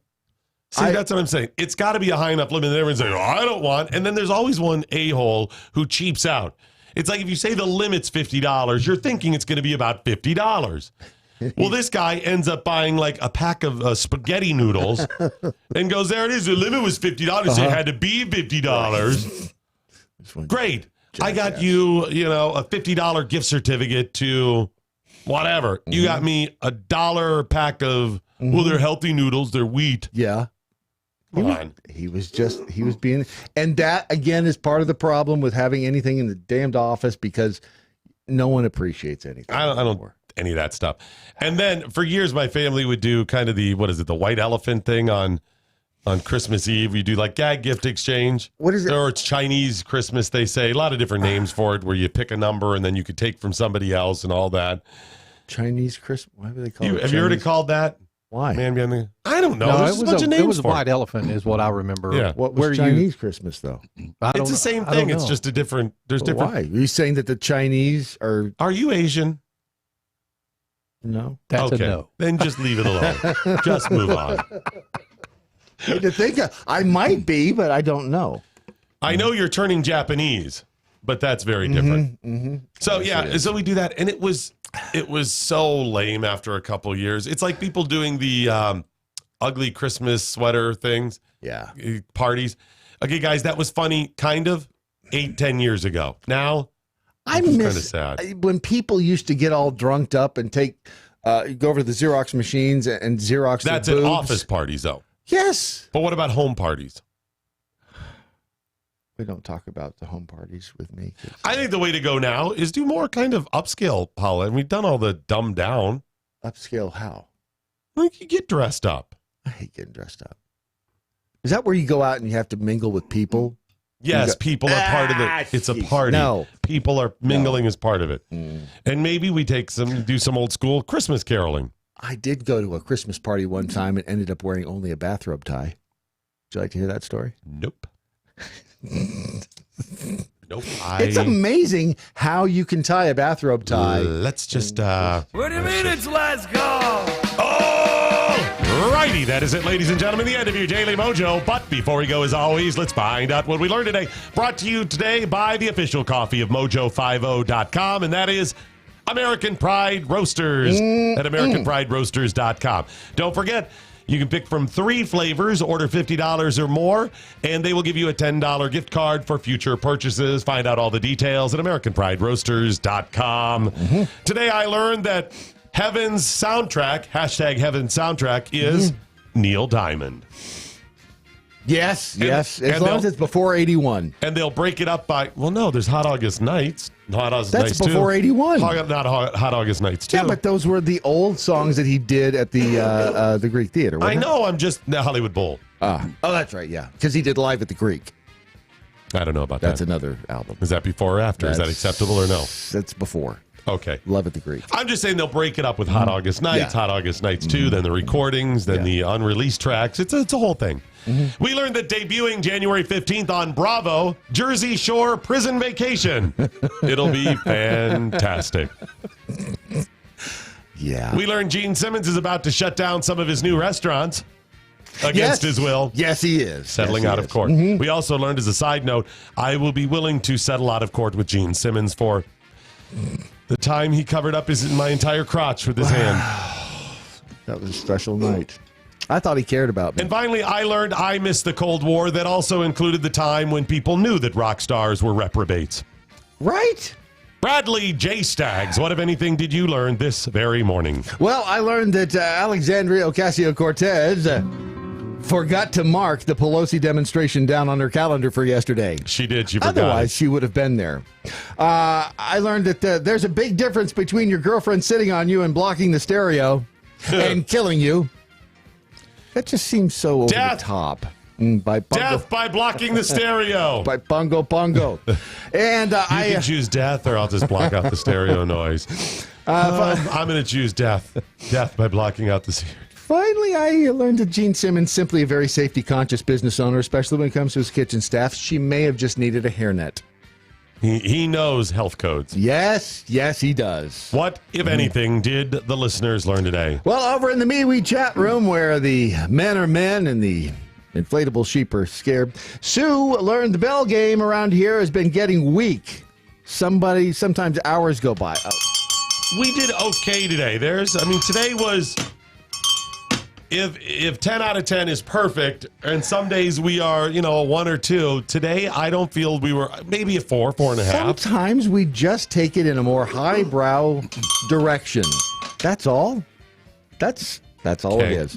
Architectural. I'm going to man the bell for the rest of these just to make sure. Go. All 1 minute. Go. Architecturalist 3D Pixel Pro learned rock and roll groupies should be exempt from being allowed to bring up nothings 30 years later. Thank you. Exactly. It's breaking some sort of code by bringing any of that crap up. And then I showed him my breast to get backstage. A roadie. I did that one time. Yeah, that's what you do. You want to backstage. Mm-hmm. It's like beads in Yes! Mardi Gras. Well, okay. How do you get beads, Brad? You show them your bare them breast. the goodies. Yes. That's how it happens. Exactly. How do you get backstage to meet the band? You show them your breasticles. That's step one. That's step one. Crap. No, if you want to stay backstage, there's other payment involved. I may have gone too far in what I did for that one dude. Over on the Twitter, Stinky learned great band name, #buttload of albums. That was in reference to the Kiss I like that. library. They did have a buttload of albums. Kool-Aid with a C. I'd like to thank Doc Thompson and Brad Staggs for explaining who the situation is, because otherwise we would have no clue. He's from Jersey Shore. Everybody remembers Jersey Shore. I remember that one episode where they all got into that big fight. Where they all looked really dumb? Yes! I know. And they did it out there on the beach. And they got drunk. Yes. And they were trying to pick up, people at bars. So you saw that one too? That's all of them. It's every one of them, without fail. Sputtering Duck learned Brad has examined Richard Simmons' tongue. Those records, my friends, are sealed. Let's just leave it right there. And Corky Wheaton learned Al Sharpton today's totally. Sorry about that one. Al Sharpton is today's totally acceptable racial joke of the day. See? Thank you.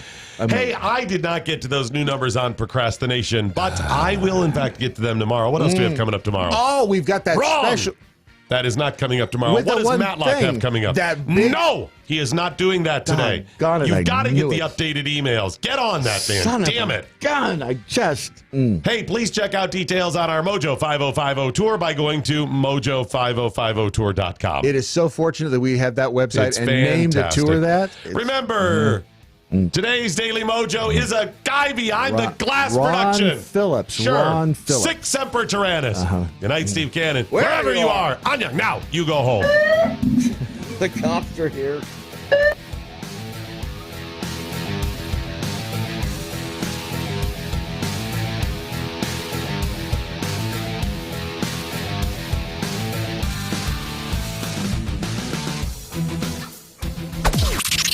This is the seditious, rabble-rousing, liberty-loving, home of fun, entertaining, and compelling talk. MoJo 50.